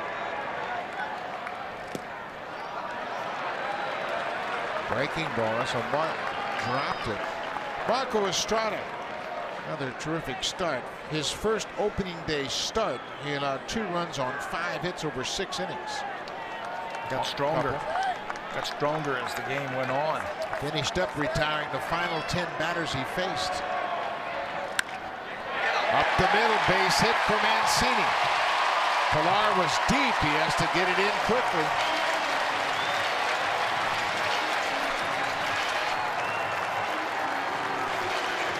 Well, Mancini does his job. A pinch hit single. Craig Gentry, a speedster who made this team in spring training, will take over as a pinch runner. You know, that's another benefit that the Orioles can have by just starting the season with 3 starters. They have a couple of extra guys on the bench. Luke tries to sweep that breaking ball over the middle of the plate again, but Mancini's got some plate coverage, and you can see how deep Kevin was playing Pilar out in center field. He's got to hustle in there. And after that base hit, Blue Jays are going to go back to the pen. Well, here comes the veteran, Jason Grilli, coming on to face Adam Jones. The man at first and 2 outs.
Jason Grilli makes his season debut with the Blue Jays. Those are his numbers from a year ago between his time in Atlanta and with the Blue Jays. And boy, he was a real boost to this bullpen last year when they picked him up. Yeah, emotionally and talent. I mean, he did an outstanding job for the Blue Jays. Took over in that 8th inning and really set up Osuna all season long. He's a veteran. He knows how to get guys out if he has to. He's become the leader of that bullpen. And right now, he's got a tough assignment. He's got Adam Jones and Manny Machado he's got to deal with the winning run over at first base. 5th reliever of the game for the Blue Jays. Adam Jones 1 for 5 against Jason Grilli. Gentry at first can really run.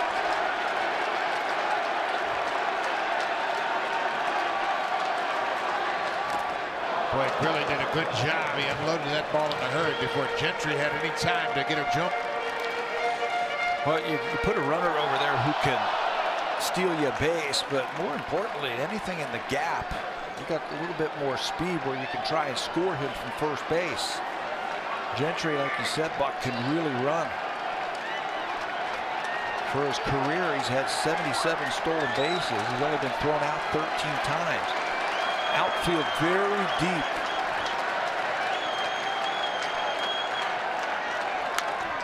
Jones late on that fastball.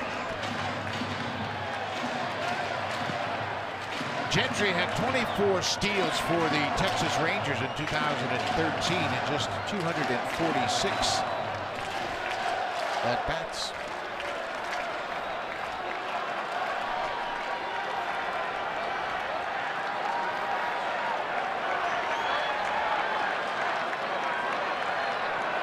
Adam Jones behind 0-2.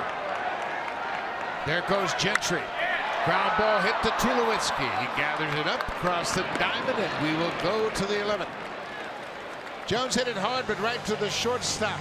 Jason Grilly closes out the Orioles in the 10th.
New pitcher for the Orioles into the ball game is Tyler Wilson. He made 24 appearances last year for Baltimore. Zach Britton, the closer, went 2 innings, allowed 3 hits, but no runs.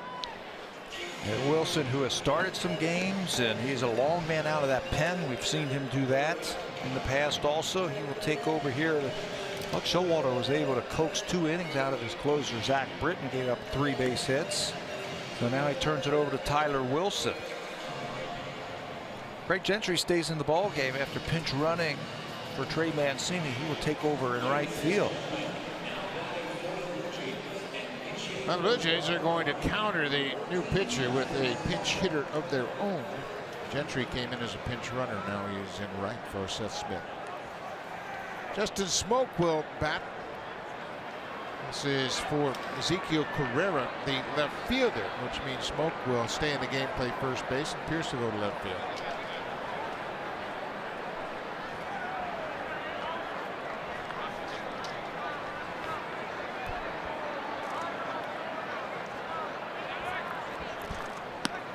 First pitch off the plate outside.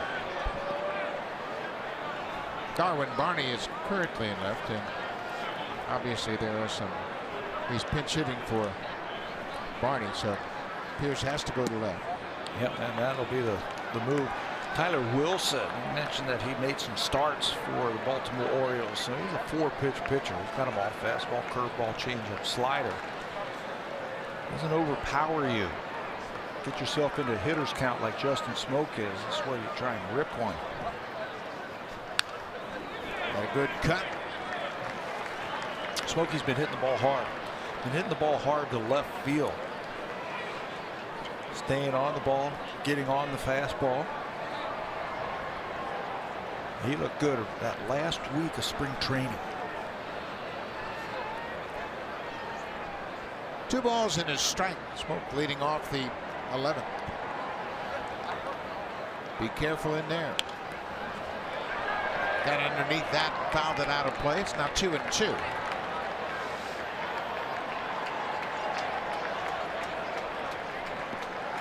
Pierce got the start at first base to counteract the starter Kevin Gausman in that splitter.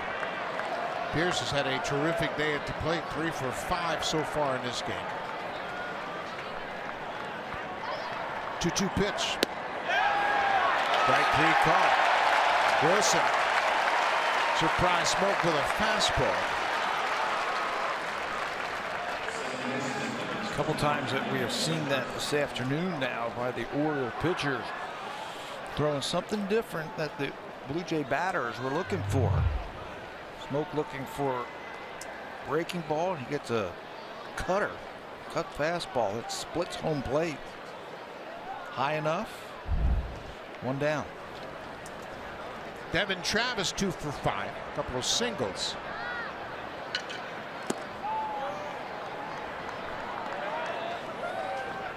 We mentioned these two teams a year ago. Played as close as you could get. Blue Jays won 10 of the 19 matches. They were 10-9 against the Orioles. And then, of course, they won the biggest game of the year, the wild card game. Travis, what a play by Machado from his knees. Oh, my. That looked like a double. Then you thought maybe an infield hit. Machado throws him out from his knees. He's ridiculous. We are so blessed to watch so many great third basemen in the American League. From Josh Donaldson to Evan Longoria to Manny Machado. This had double written all over it. How about his arm getting tucked underneath him as he dove for that ball? Gets up from his knee. Watch his arm underneath from his knee all the way across the diamond to get the out. The Gold Glover does it again. Wow. I was fortunate to watch Brooks Robinson play a lot in his heyday. As much as I love Brooks Robinson, Manny Machado is right there with him. He makes it look so easy. Wow. He is big and strong and has the arm strength to throw from his knee to get Travis. Josh Donaldson bats with nobody on and 2 outs.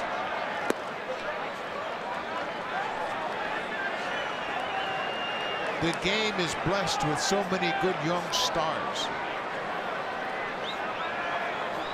Manny Machado, of course, played for the Dominican Republic in the WBC. I mean, the strength of the third baseman in baseball. We didn't even talk about Nolan Arenado over in Colorado. He's pretty good. I mean, they're everywhere. Here's this guy's pretty good. Yeah, he's not bad. 2-0, 2 outs.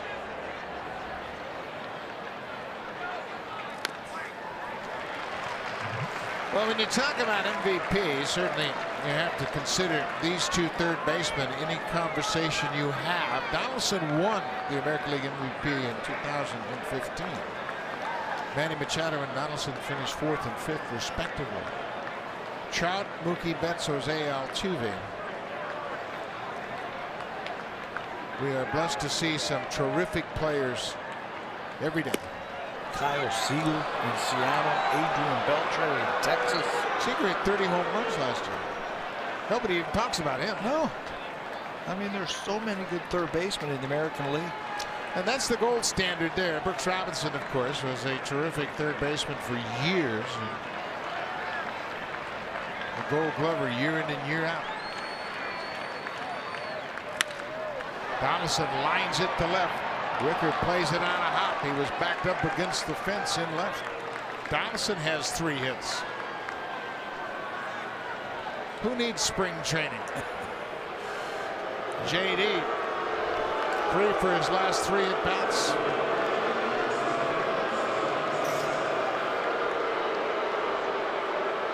Jose Bautista hit into an inning-ending double play in the ninth with two men on. That came off of Zach Britton.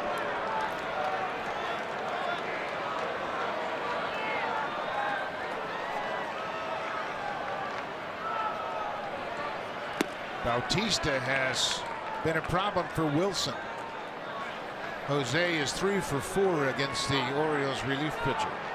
I'd love to see him take advantage of that hole on the right side.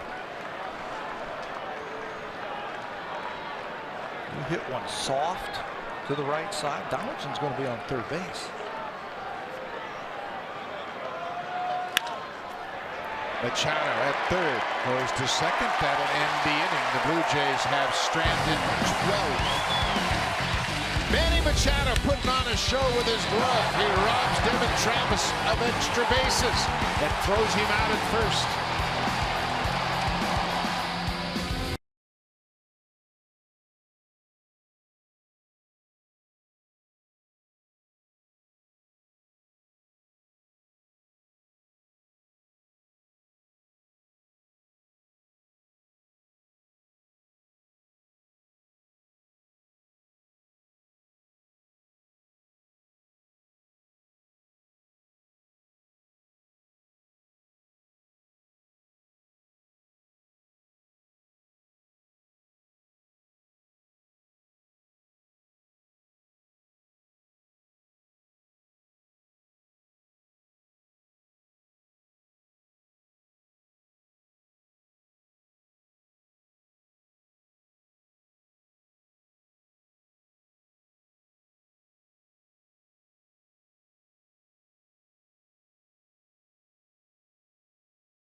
The Hockey Central boys are standing by to preview Austin Matthews' Leafs, paying a visit to Jack Eichel's Sabres. They will take you to the top of the hour immediately following the ball game. It's the Leafs and the Sabres, a jam-packed day on this opening day. But what a day it is indeed, Hazel. It's a terrific ball game and lots more to come on Sportsnet, so make sure you stay tuned. Jason Grilli, he was able to get out of the 10th.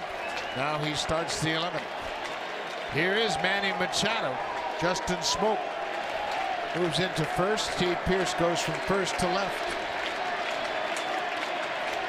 Manny Machado made that terrific play to rob Devin Travis. Here he is leading off the 11th.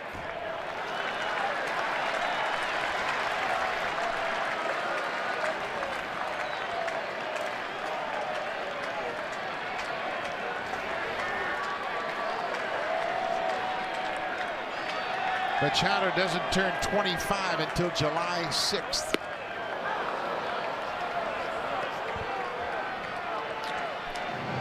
Judging by the way his approach is, he's looking to get something up in the air.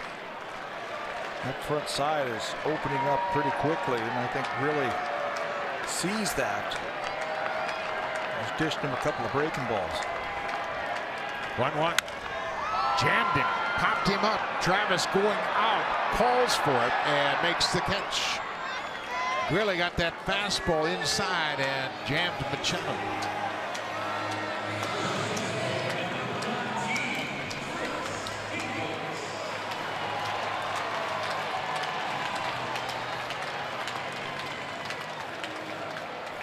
Really got Adam Jones to ground out to in the bottom of the 10th. Now we got the umpire out to talk to Grilli. There's some people in the hitter's background. They've been asked to vacate the area. And Davis will make sure they do before he steps in the box. Chris Davis, RBI single in the third for the afternoon, 1 for 4.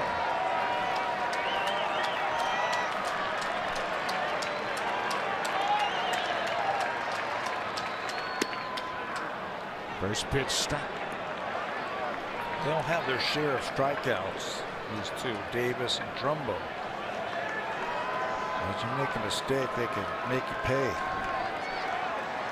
The hits that you were just talking about, the RBI hits, Davis reached out and took one to right field, and so did Trumbo. Good piece of hitting on both of those guys. It's the last time they scored.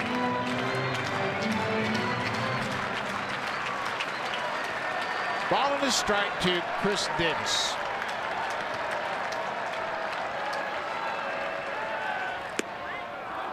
Drops it on the outside corner. They told you Davis much more effective against fastballs than off-speed pitches.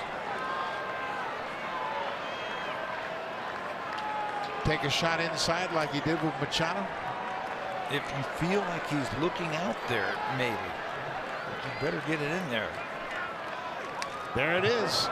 Came inside and Davis got a piece of it to stay alive.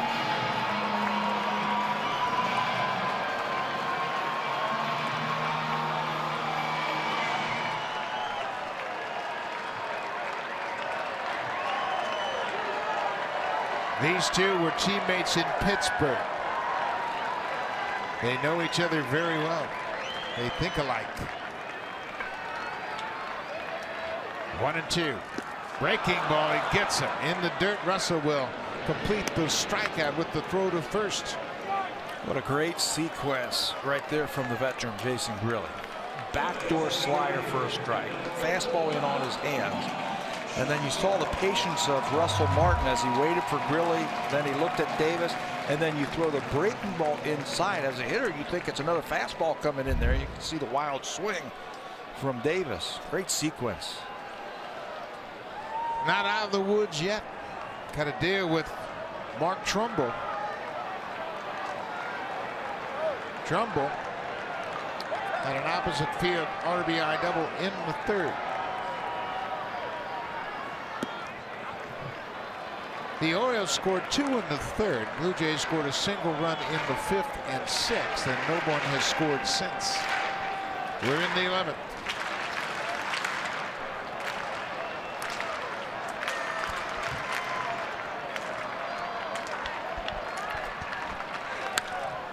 Trumbo's late on the fastball.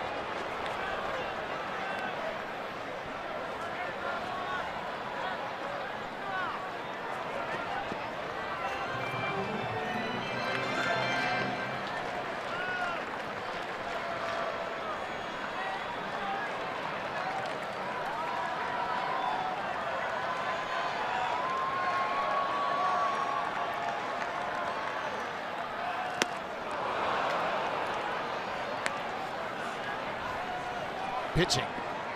Jason Grilli is pitching. Took a little off that breaking ball and had Trumbo out in front. And this is fun, isn't it? Opening day, 2 evenly matched teams, one head-to-head. This is like that wild card game that ended 2016. Swinging a drive deep to left. Pierce's back. Trumbo has walked off the Blue Jays, his 6th career walk-off home run. And just like that game, that wild card game ended in the 11th inning on a walk-off home run. Mark Trumbo does it to the Blue Jays. Turnabout of fair play.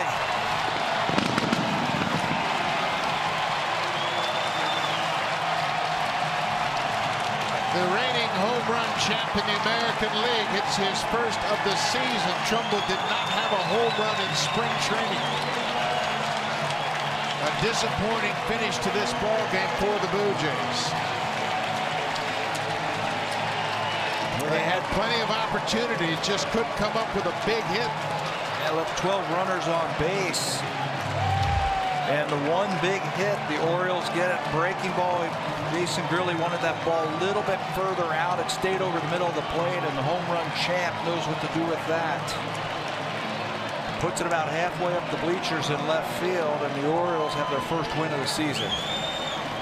What a terrific ball game. A disappointing finish. The Orioles win it 3-2 in 11. Thanks for watching. Here's Jamie Campbell.